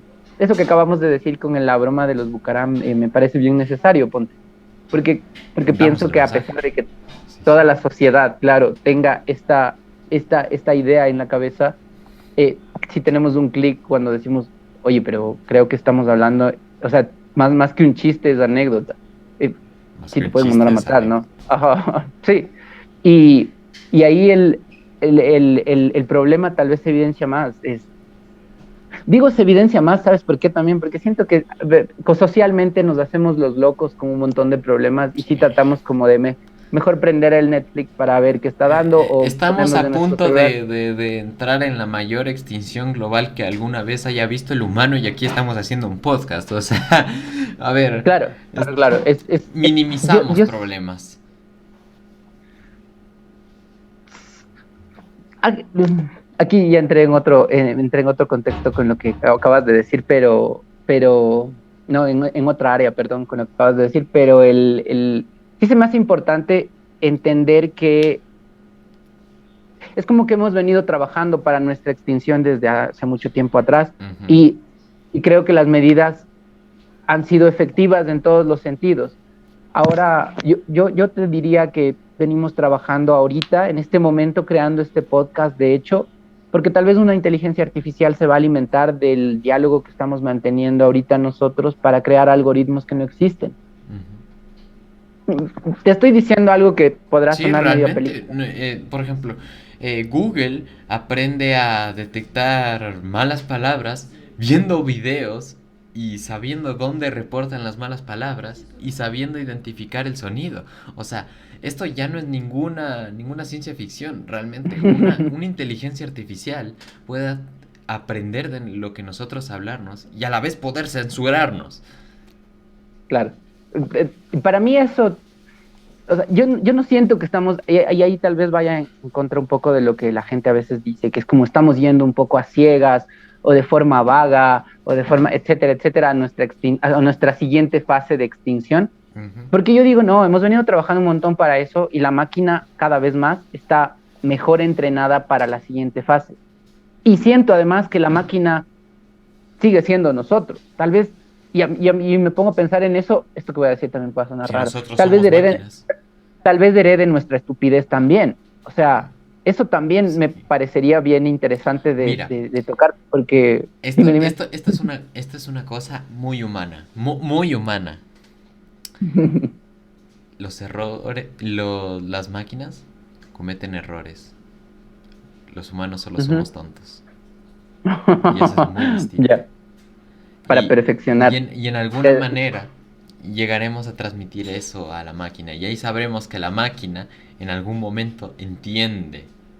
por los errores que nosotros pasamos. Y ahí nos vamos a dar cuenta que puede llegar a donde nosotros estamos. Lo que no sabemos es qué tan rápido va a llegar a eso. Y si es más rápido que nosotros, nosotros somos los afectados. Y bueno, dejando un poco el tema Cyberpunk 2077 con las inteligencias artificiales, quería hablar del tema social, un poco más yendo a tu rubro A mi área. de cine. Y quería preguntar tu opinión sobre, ¿tú qué opinas sobre la academia actualmente? O sea, la industria como el cine actualmente. Yo he sabido que festivales se generan, por ejemplo, los de Cannes, donde se Ujú. publican películas de distintos países, y es un rubro más internacional. Pero en el Oscar hay una clasificación para internacionales, y en la demás solo clasifican a Hollywood, a Es su industrias, club, no, sí, a su club, y es su club. máximo Bollywood, así por 2 o 3 apariciones. Así que, ¿tú qué opinas sobre esta clasificación con esta restri- con esta restricción de lo que sería el cine como entidad? Porque no todo es Ya. Hollywood, hay Ujú. cine experimental. ¿Tú, Claro. ¿Tú qué opinas de la Eh, industria con el cine experimental? Sería la pregunta. ya. Mm, voy a ampliar un poquito para ir de algo grande a lo pequeño, ¿ya? Claro. A ver, el cine como herramienta, desde sus inicios, ha tenido, por un lado, debería decirte que el cine en un inicio era un efecto mágico. La gente iba porque pensaba que era el efecto mágico de la primera vez que esta película llega, la gente llega a ver este tren a la estación, ¿no? Este tren que está grabado y llega a la estación. La gente lo ve con un efecto mágico, les maravilla, etcétera, etcétera. Después va a adquirir en algún momento esta forma de contar historias también, como con Sí. el teatro. De hecho, George Méliès lo va a adaptar al teatro. Y después va a tener su propio lenguaje ya con imágenes entrecortadas, con todo lo que va pasando después en la historia del cine. Siento que el cine político ya se veía venir para la primera, para lo que pasó en la Segunda Guerra Mundial. En realidad ya era como lo obvio que iba a pasar. Fue utilizado como un mecanismo político de una manera súper directa Propaganda. por, pues por Alemania en propaganda política, por Estados Unidos en propaganda política, para pintar al malo y al bueno, ¿no? Para poder tener a la audiencia que tenga de cine, pues de su lado. Incluso Disney, Y o sea, sí, sí, todo, o sea, todo. todos. Cuando uno mira la historia del cine en ese sentido, ahí se volvió como 100% político. ¿Qué ha pasado con la industria en este último tiempo? Siento que los discursos políticos han sido llevados de forma directa a la industria del entretenimiento Como historias. como historias, pero ahí entro con un montón de cosas, porque esto que dices de que, por ejemplo, no haya diversidad dentro de las selecciones. Esto ha sido siempre, ¿no? Ujú. Estados Unidos estaba intentando desde la Segunda Guerra Mundial y un poco antes, de hecho, el plantear estos entretenimientos como un enganche para poder homogeneizar el pensamiento, y digo Sí. homogeneizar en serio, estandarizar el pensamiento de las personas y venderles una verdad absoluta. Entonces, esa verdad en donde Estados Unidos es el salvador del mundo en películas de acción, sí ha sido bien exportada, fue bien exportada. En algún punto, claro, aparece Internet y esta parte de Internet es bien interesante porque el Internet desestabiliza un montón de cosas de difícil, o sea, por el acceso que da, ¿no? El internet lo cambió Eh, todo.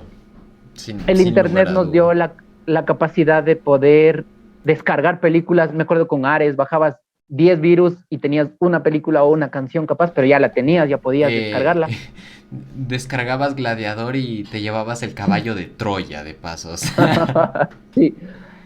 Latinoamérica es el país perdón, Latinoamérica es el espacio geográfico de la piratería y el Ecuador es el país en donde eso se ha tenido desde que inició Internet. Entonces, nosotros no tenemos sí. leyes con eso. En otros países sí existe, claro, podrías ir preso por utilizar piratería, pero nosotros vemos todos los días piratería en Google. Y esto hizo que la industria plantee nuevos retos. ¿Y por qué estoy diciéndote esto? Porque siento que las medidas políticas que se han tomado cada vez han sido más absurdas. Entonces, aparece de pronto Netflix y les va a voltear Netflix y todas las otras plataformas que hay ahora, y les va a voltear la historia a todos, porque de pronto una película de Hollywood te costaba tal vez bajito unos $500,000, y Actualmente millones. intentaba recaudar capaz unas 10 o 100 veces lo que están gastando, pero si es que aparece una plataforma que te da películas, todas las habidas en la historia del cine, y las pone a tu servicio, obvio que los cines van a quebrar. Los cines, en teoría, antes eran el espacio para ver las películas, nada más, pero ahora la gente puede verlas en casa. Y eso cambió todo. Cambió el modelo de negocio en general. Y un montón de productoras quebraron. Esto pasó con la música antes. La Sí, música quebró antes que el cine. sí, Entonces, sí. la música quebró antes y Y más también, o antes la sea, televisión. y de alguna manera, claro, la televisión también está como en esas mismas cosas, pero es porque ya ahí entra algo en escena político y por eso me he dado toda esta vuelta. Sí. Es cómo atraemos al público a lo que nosotros estamos creando. ¿De qué manera llevamos a las personas nuevamente al cine? ¿No? Y la única forma que se les ha ocurrido, por lo menos a la industria norteamericana, es filtrar todas las necesidades y requerimientos políticos de la gente en la industria. Entonces, de pronto en algún momento dijeron, ay, la gente está demandando justicia, equidad, igualdad por la población negra en Estados Unidos, ¿no? Y hay Black Lives segregación. Matter. Entonces, ahora todos nuestros protagonistas deben ser negros también, debe haber negros en todas las industrias. Y hay población que dice que pues el pueblo latinoamericano y sudamericano en general también debe estar como parte. Entonces, ahora de pronto todas estas minorías sociales se convirtieron en el objetivo, a veces olvidando incluso el objetivo anterior primigenio, que era hacer películas y contar una historia bien de forma Contar la visual. historia. Y ya está. No, no, ahora esta militancia que tienen en torno a todos los temas sociales y requerimientos ha hecho de Hollywood esta cosa decadente en la cual ahora podemos encontrar películas que yo a veces digo como, o sea, para mí el cine, y en ese Es sentido sí inclusión podría forzada. tener claro, o sea, para mí podría ser, si uno ve una película, te voy a poner un ejemplo, digamos que uno ve la película Indiana Jones, Ya. ¿no? Es una película que estoy poniendo porque yo de niño la vi y dije, creo que yo quiero ser arqueólogo. Y descubrí que en el Ecuador no se podía estudiar arqueología. Mm. Entonces yo digo, ah, mira, me vendieron una historia que me enamoró tanto que hasta yo quise ser arqueólogo. O sea, quise hacer eso con mi vida de forma profesional. Me enamoró tanto. Ese es el propósito del cine. O sea, uno ve Titanic y te enamoras de lo que estás viendo. Eso cambió un montón.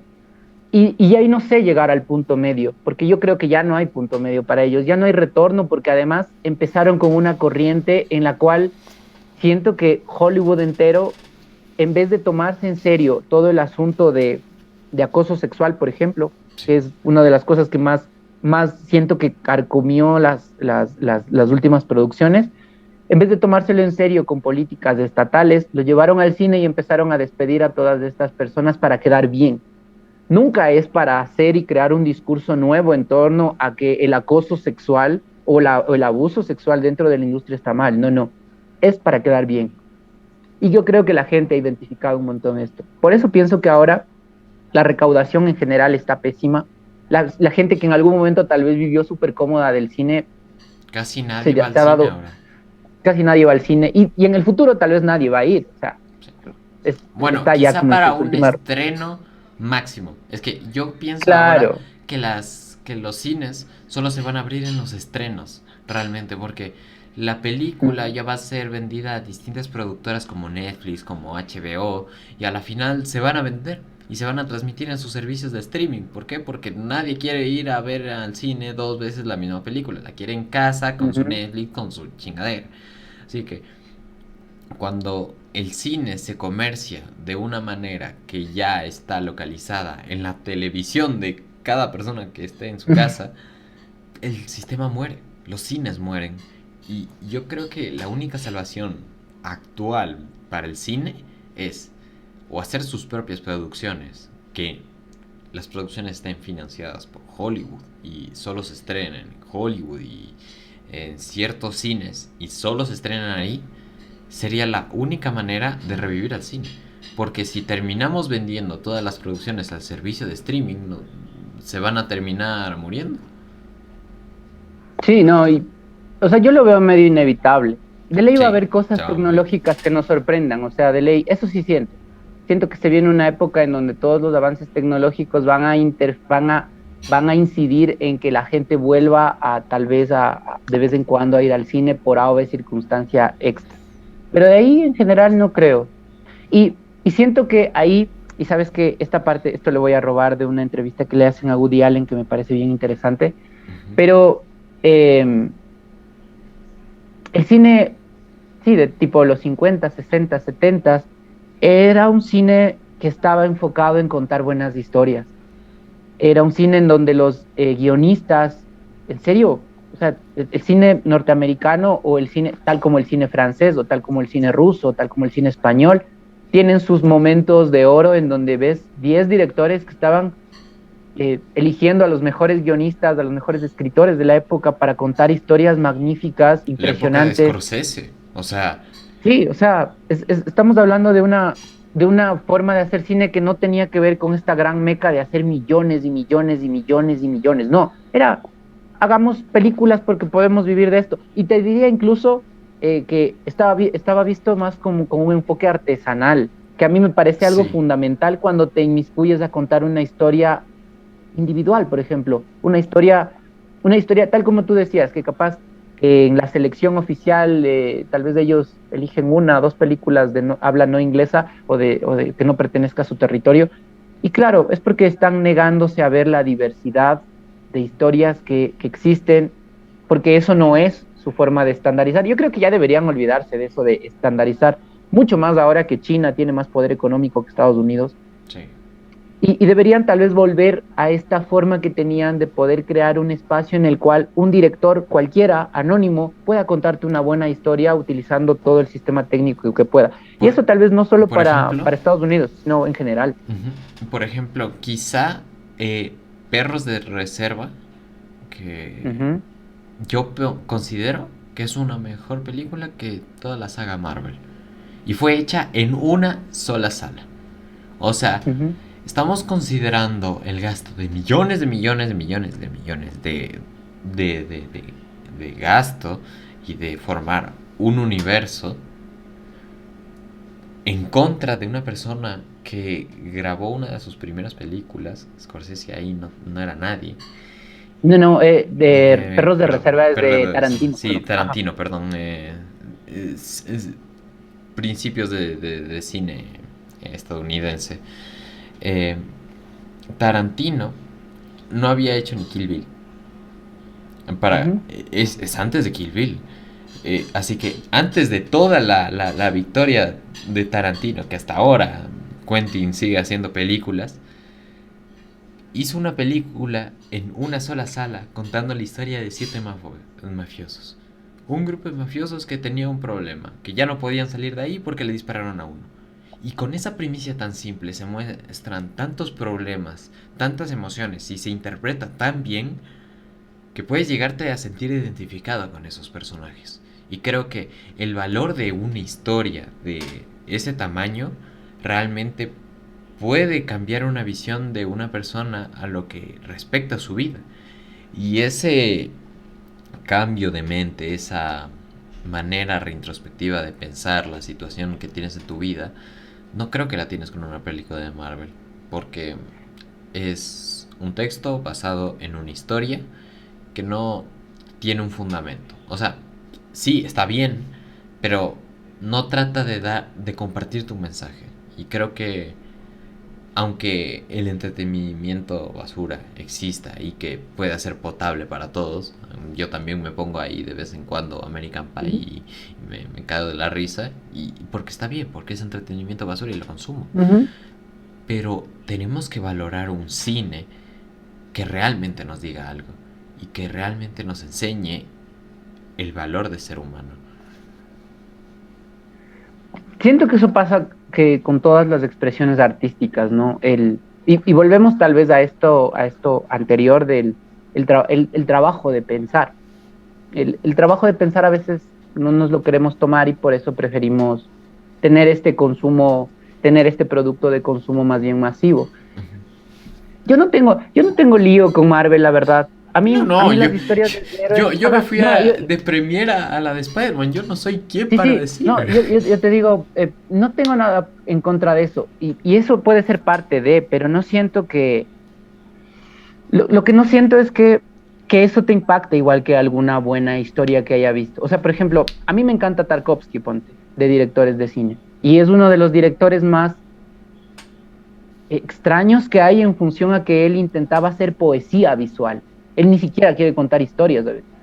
Un poco tal vez a lo David Lynch, o podría citar a algunas otras Sí. personas, pero es como, ni siquiera se quedan en la historia, es como te quieren transmitir una sensación a través de las imágenes y esa sensación capaz está destrozando algo. Muy poesía visual. Siento que toda esa exploración ha quedado en nada cuando han creído, nuevamente, encontrar una fórmula para hacer películas de acción, una fórmula para contarte la historia del héroe, que yo sé que la historia del héroe la venimos contando desde la época de las cavernas, ¿no? Entonces, Ujú. nosotros sabemos cómo es el héroe, cómo se enfrenta a la muerte, cómo es el que saca, pues, su valentía para defendernos de todos, etcétera, etcétera. Pero, o sea, no necesitas 200 millones de dólares para contarme la misma historia del héroe y, o sea, para mí es, pongamos en la balanza, Sí. con esa cantidad de dinero podríamos haber hecho 10 películas sobre el mito del héroe que cuenten historias de héroes, pero tal vez un héroe que trabajó en Etiopía como enfermero, tal vez un héroe que trabajó en Latinoamérica, tal vez un héroe que tenía que ver con un señor de la limpieza en Estados Unidos, tal Algo vez, más o sea, realista, con lo que te puedas pudieron haber imaginar. habido, y también pudo haber habido una historia fantasiosa en donde había un héroe que tal vez, no sé, podía extraerles del alma a las personas a través de los ojos. ¿Me explico? O sea, podría haber muchas cosas y nos quedamos en esta única forma de narrar las cosas. Entonces, esta estandarización a mí me parece lo más estúpido que Hollywood ha podido hacer con su cine, porque siento que a partir de ahí ellos mismos se han estancado en su propio, o sea, y ahora es un discurso político de las minorías, ahora es todo menos cine, Es es todo la menos una exploración aceptación a todo. artística. Ujú. Es la Sí, sí, aceptación a es todo. todo menos una exploración artística. Y ahí siento que el arte tiene que tener la tarea de explorar. ¿Crees que el Mucho más arte se debe ahora. limitar ¿En qué sentido? en transmitir el mensaje? Me refiero, ¿sientes que Mm, el arte debería representar algo de alguien o si no ser simplemente contenido y que la gente lo consuma? Ya, ahí creo que hay una diferencia, porque una cosa es hacer contenido, una cosa es que yo haga una canción, por ejemplo, digamos que yo escribo una canción, tenía una letra por ahí guardada, sé tocar guitarra, me grabo, compongo, ta, ya. Ya, Hice una canción, puede ser bonita, puede que tenga mucha acogida, sí. pero la pieza de arte como tal, o la obra de arte, voy a recurrir a algo que yo sé que para muchos artistas que me deben estar viendo, que tal vez escuchan esto, dicen Ujú. como, pero ese concepto es el más antiguo de la obra. Pero la obra de arte era un proceso de catarsis entre el que te escucha, tú y la obra como tal. Los tres son entes. Entonces, siento que ahí es como los tres nos estamos descubriendo y los tres estamos entendiendo algo del universo que capaz no entendíamos. La obra hace eso. Por eso transforma. Es como demasiado profunda. Ese impacto tiene. Capaz Si, una ¿sientes persona, que cosas como el teatro podrían incluso llegar a golpear más a una persona a nivel mental y a nivel objetiva? no, no, sí. Y de hecho el teatro es recomprobado porque por eso existe el psicoteatro. Existe el Sí, teatro que psicológicamente te puede sí, llevar sí. a una terapia psicológica que puede hacerte ver algún problema con el que tú también te identificas. Pero yo ahí siento que no solo el teatro, siento que todo. Ahora, componer o crear una obra artística puede llevar mucho tiempo y no está de acuerdo a los requerimientos del mundo en el que vivimos. Entonces, capaz hay un montón de gente creativa que podría componer obras artísticas, pero que en vez de eso hace productos audiovisuales. Yo conozco un montón de gente en esto, disculpen amigos músicos también que les no mencione, tengo varios amigos músicos que en sus inicios tal vez tenían piezas súper artísticas interesantes, tenían cosas irreverentes, tenían exploraciones musicales audibles interesantísimas. Tengo un amigo que diseñó drogas audibles que son súper potentes, ¿ya? Y ahora él es un productor para una marca en México que compone trap y cosas así. Cuando hablamos, es interesante porque él siempre me dice como, ahora ya puedo vivir de la música. Y yo le digo, claro, pero renunciaste a crear arte por esto. Exacto. Disculpen por esta interrupción en el sonido. En este pequeño corte estoy dando una introducción a una pregunta de cuáles son tus planes a futuro. Se me corrompió el audio a la hora de grabar la entrevista y por eso no la están escuchando. A ver, ahora mismo estoy trabajando en un proyecto de investigación cultural que se llama Mitoteca. Este proyecto lo vamos a terminar ya en 2 meses. Vamos a tener libros digitales gratuitos de leyendas ecuatorianas que no se han contado de esta manera. ¿Ya? Entonces hemos buscado una nueva forma. Este proyecto tiene también una aplicación en 3D que puedes descargarte en tu celular para visitar los lugares en donde se suscitaron estas leyendas, en donde nacieron estas leyendas. Entonces de pronto te cruzas con la leyenda del Chusalongo y te salen imágenes de Cotopaxi o de la provincia. Claro, tenemos un mito de acá, entonces te salen imágenes de acá. Son paseos en 3D, son paseos con cámaras en 360, entonces puedes ir y visitar los lugares. A futuro queremos tener un sistema también en el cual se puede utilizar esto como malla de turismo para hacer atractivos turísticos, para contar historias de los lugares e invitar a la gente a estos lugares.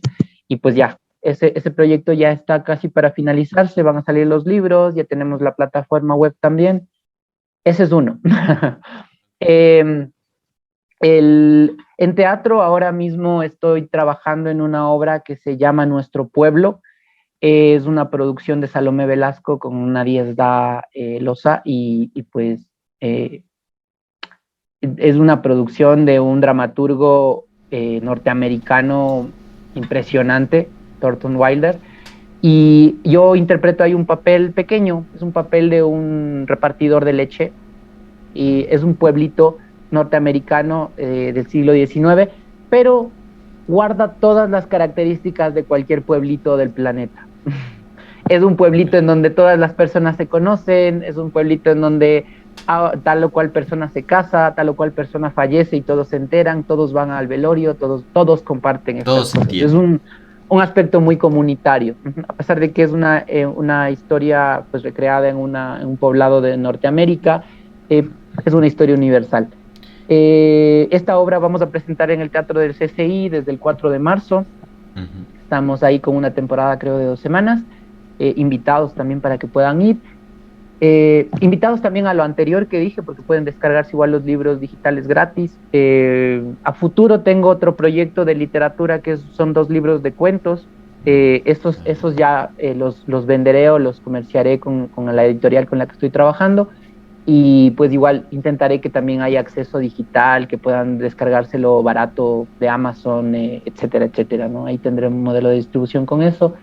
Siento que el podcast, de hecho, ha sido más bien una forma de visibilizarme un poquito. Yo siempre he tratado de estar más bien bajo perfil medio anónimo, pero ahora que he empezado a crear algunos productos, el podcast me ha servido más bien como escalón para poder luego autopromocionar eso y siento que es bastante eficiente, no solo conmigo, sino con toda la gente a la que he invitado, que eso me parece fundamental. Hay un montón de gente talentosa, hay un montón de gente vocacional, apasionada con lo que está haciendo, a la que he podido colaborarle e invitarle al programa a conversar de su trayectoria, de sus experiencias, de su proyección y todo lo demás, que se me hace potente también esto de poder acolitarnos, un sentido como muy comunitario en ese sentido del podcast. De paso aprendo un montón yo cuando invito, hay gente de todo en el podcast, entonces cuando ha habido científicos, cuando ha habido genetistas, cuando ha habido, o sea, no solo ha habido artistas que son con los que más puedo establecer diálogos entendibles porque yo pues me manejo en este ámbito, pero de ahí con las otras personas, hablando de política, por ejemplo, me han ilustrado un montón un espacio de aprendizaje. De hecho, Em, invito a mi público a verte porque realmente siento que somos gente que comparte tipo de contenido. Hacemos un tipo de contenido más informativo y relatando una historia de una persona que ha vivido determinadamente para llegar a un camino raro. Por ejemplo, tú has entrevistado a Brando, has entrevistado a Alfredo Espinosa, has entrevistado a muchas personas.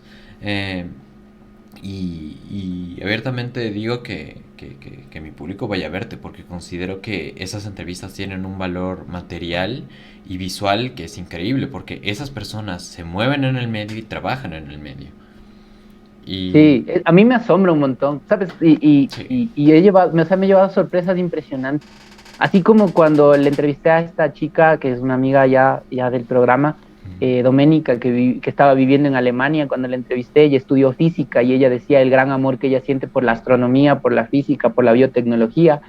Y me impresioné que esta chica no se graduaba ni de la universidad y ella ya estaba eh, con un proyecto empresarial de un invento que ella tiene para condensar el agua que existe en el aire. Entonces yo dije como, ok, esta chica es ecuatoriana y para mí era como todo, ¿no? Era como Un esta cerebrito. chica es pequeña. Sí, es Sí. como, y además estaba recontra enamorada cuando ya hablamos, estaba recontra enamorada de lo que está haciendo y está logrando subsistir y estar bien a partir de lo que hace, porque ella siempre decía que cuando empezó a estudiar física le decían que en el Ecuador no hay trabajo de eso, que de qué va a vivir. Y me recordó mucho cuando yo empecé a estudiar teatro y me decían, oye, estás estudiando teatro, sí, ¿de qué vas a vivir? Ujú. Me parece fundamental y por eso hay un montón de casos de gente con la que he tenido la oportunidad de conversar, el privilegio de conversar, que no sé, vive del rap, por ejemplo. Tengo un Sí, montón mal tempo. Yo he entrevistado a de Adulterio, gente entrevistas. que vive en Red Bull y que logra vivir gracias al rap. Sí, o sea, gente que se ha levantado haciendo lo que ama hacer y que sigue trabajando por eso y la verdad les admiro un montón y digo, qué bueno el poder llevar el mensaje de que es muchísimo más importante que tú sientas vocación por lo que estás haciendo, amor por lo que estás haciendo, que la cantidad de dinero que pueda venir por A o B circunstancia. El dinero siempre va a ser un añadido y creo que estas personas lo tienen súper claro, porque a pesar de que les vaya bien, a pesar de que sean personas famosas tal vez, son personas que adoran lo que están haciendo, que se divierten con lo que Sí. están haciendo, que pueden tener un estilo de vida que podríamos llamar, sí, o sea, que pueden tener un estado de bienestar, no solo económico, sino también a nivel emocional, a nivel humano. Sí, Hablando eso. de esto, de repartición de contenidos, algún contenido multimedia, cine, lo que sea, podcast, videos, que recomiendas a nuestra audiencia ver para que se lo chequee después.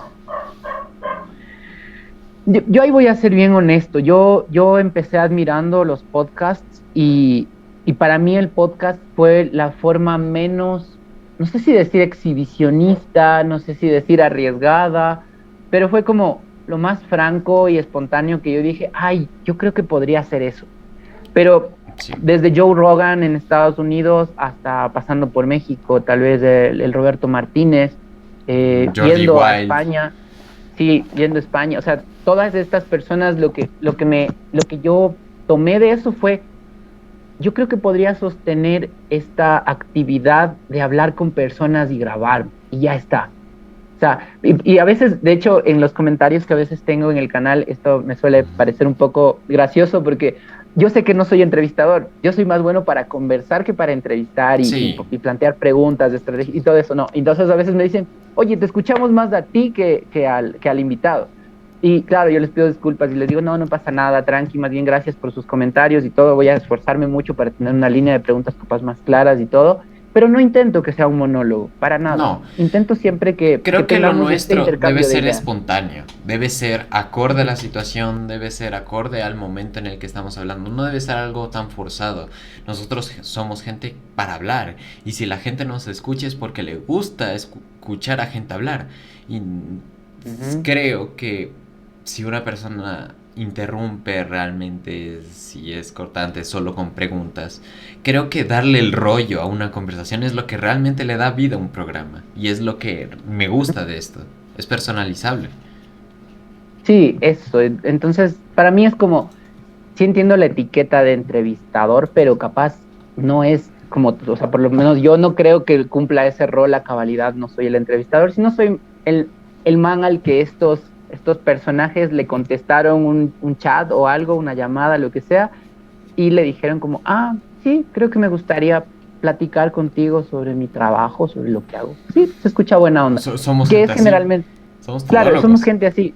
Claro, no es como que yo le mandé una carta diciéndole que esta entrevista y que es como mucho formal y todo esto. No, no, no. No, Y algo que tú también viste me... cómo me presento. Así me Ajá, asumo sí, con sí, no, todos. no, no. Hay algo que también siempre he querido desmitificar a través del programa y es que a un montón de gente famosa tal vez se le trata como famoso. Es como que hubiera un modelo adaptable para Oh, tratarle como sí. famoso. Eso me entiendo. Y creo que la gente se olvida que Esa es esta gente. persona Es famosa gente. es una persona común como cualquiera de nosotros que está haciendo alguna actividad y que por alguna circunstancia ha llamado la atención de un público, pero es una persona igual que cualquiera, me explico. Y creo que ellos, al caerle al programa, al conversar y todo, siempre más bien ha sido como que establecemos un diálogo tan honesto, tan franco, que yo antes de las entrevistas siempre les digo, oye, yo me pongo más nervioso que ustedes en las entrevistas, a pesar de que en teoría yo soy Sí. el anfitrión. Pero no pasa nada, o sea, esa es parte de mí y no quiero Es el ocultarles, es miedo de parte de conocer a una persona. Mira, Sí, se nota cuando estamos hablando que, por ejemplo, hace una hora no teníamos tanta confianza y no nos abríamos tanto, pero mientras ujú. va pasando la conversación nos vamos entendiendo de una mejor manera y podemos entender mejor el punto de vista de la otra persona.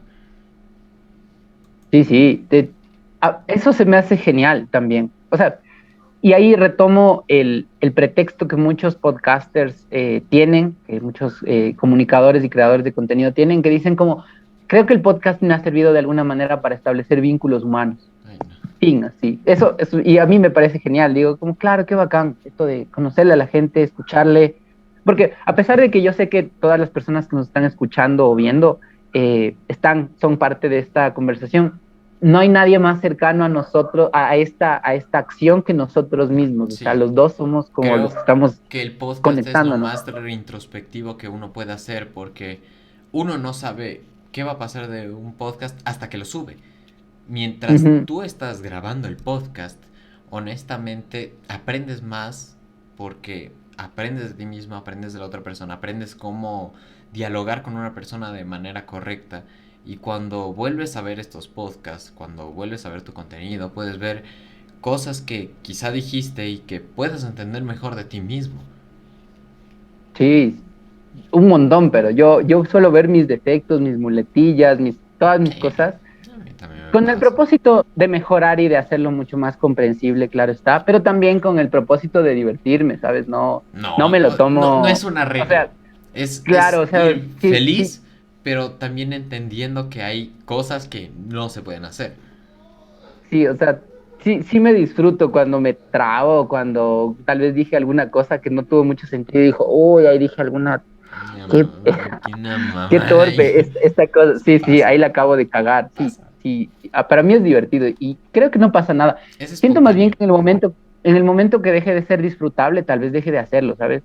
Sí. Sí, yo me lo planteo así, o sea, digo, yo lo Creo que disfruto el un arte montón. deja de ser arte hasta que llega la vergüenza.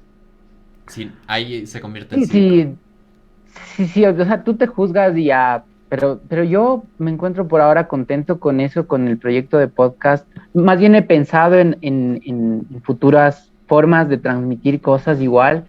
Me asombra mucho todo lo que está pasando en esto de la gente que se expone a la cámara, porque siento que es una época muy exhibicionista.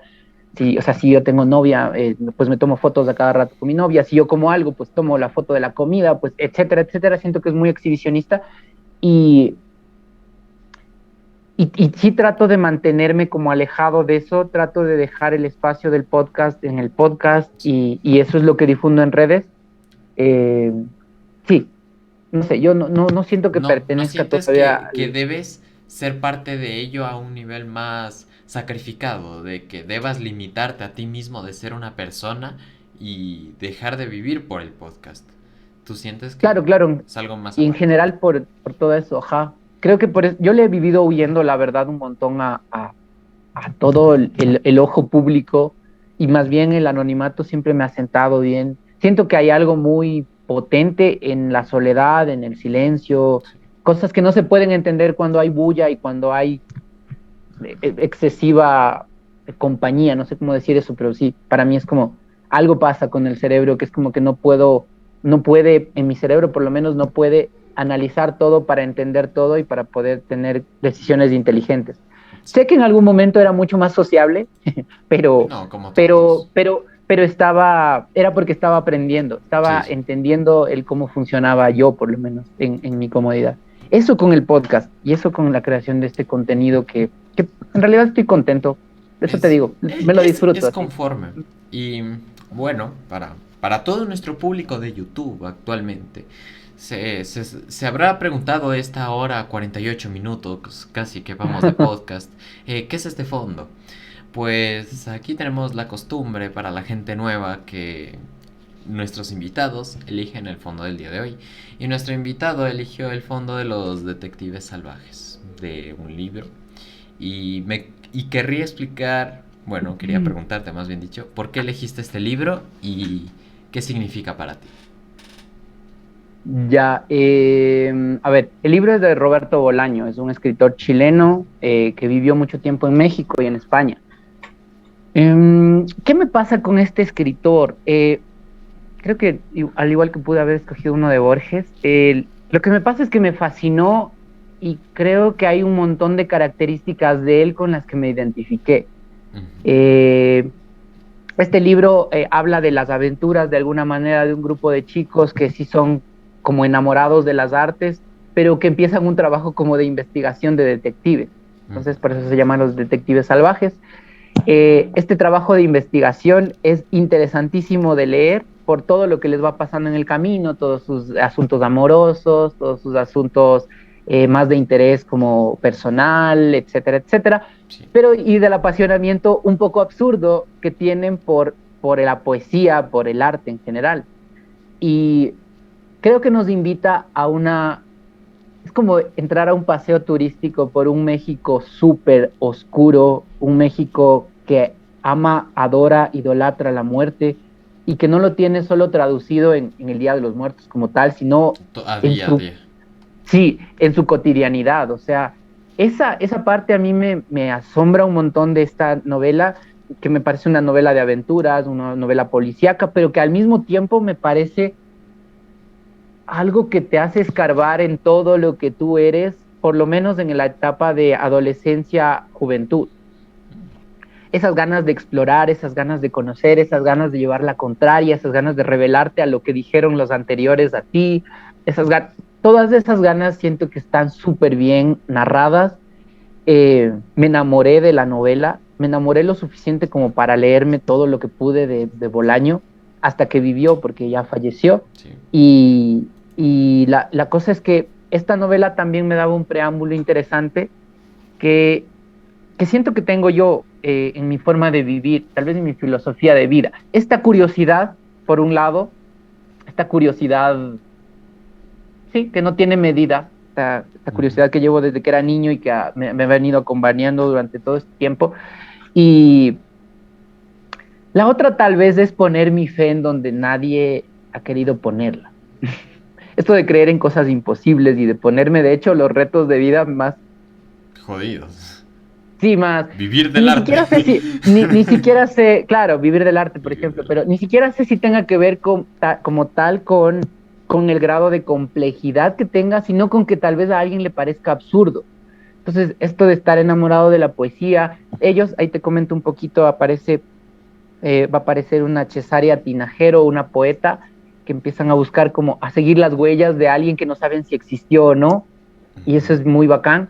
Y, y el asunto con esta novela y con 2666, que es la novela final, la novela que escribe al final de su vida este hombre, que en realidad es un libro de cuentos, o sea, son tres libros de cuentos, pero Sí, sí. los editores magníficamente decidieron amalgamar esos cuentos en una sola novela, y pues tenemos 2666. Hay algo que me asombra de este relato y es toda la cantidad de violencia que puede tener y la cantidad de comedia que puede Sí. tener para narrar las cosas.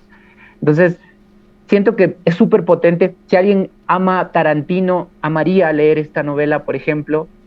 eh, Buen cine, Siento buena que obra. el nivel de violencia en esta obra cinematográfica, en las obras cinematográficas de Tarantino y en las obras escritas de Bolaño a veces es muy disfrutable, equiparable.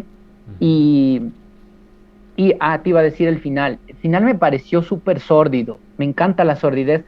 Bolaño tiene muchos personajes de decadencia. Él amaba la decadencia, amaba la sordidez, amaba las cosas que están cuasi muertas. Es- Este sentido como de desesperanza se siente un montón, no solo en su literatura en prosa, sino en la poesía también, en la poesía que tiene. Y al final de esta obra llegan a un desierto, llegan a una especie como, nos da a entender un desierto y un cementerio al mismo tiempo, nos da a entender esto de las fosas comunes en México, las fosas comunes de los cárteles de droga, de los narcotraficantes, del crimen organizado en general, Sí, sí. y nos lleva también a una especie de historia un poco de ciencia ficción, porque al final de esta novela se menciona un cementerio del año 2666, que va a ser el título del libro del cual hablé, del Del de libro, cuentos.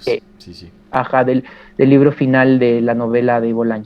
Eso. Por eso te pedí también esta Oye, novela que me gusta mucho. me parece una sugerencia perfecta para la gente que le gusta leer en este podcast, que de hecho es mucha. Y ya voy a traer un escritor pronto que es que va a ser una bombita. Pero, Javi, creo que se ha acabado nuestro tiempo. Han sido 2 horas Muy bien. fenomenales. Oye, y créeme que próximamente te traeré, y si puedo, al estudio para comentar alguna noticia o traerte alguna tertulia, porque de verdad es una delicia hablar contigo.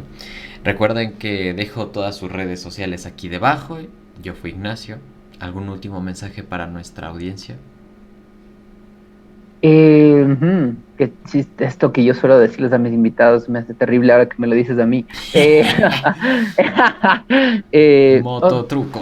tal vez hemos estado hablando un montón de los estados de conciencia. Sí. Siento que no es lo mismo si uno vive consciente de lo que está haciendo. Entonces, lo único que tal vez podría decirle a la gente es tratemos de vivir conscientes de lo que estamos haciendo. Si la estamos cagando, incluso estemos conscientes de que le estamos cagando.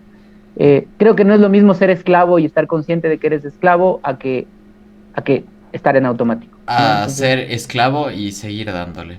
Eh, este podcast sí, fue increíble. Gracias, Javi. Gracias, audiencia. Yo fui Ignacio y esto fue Charla Bruta.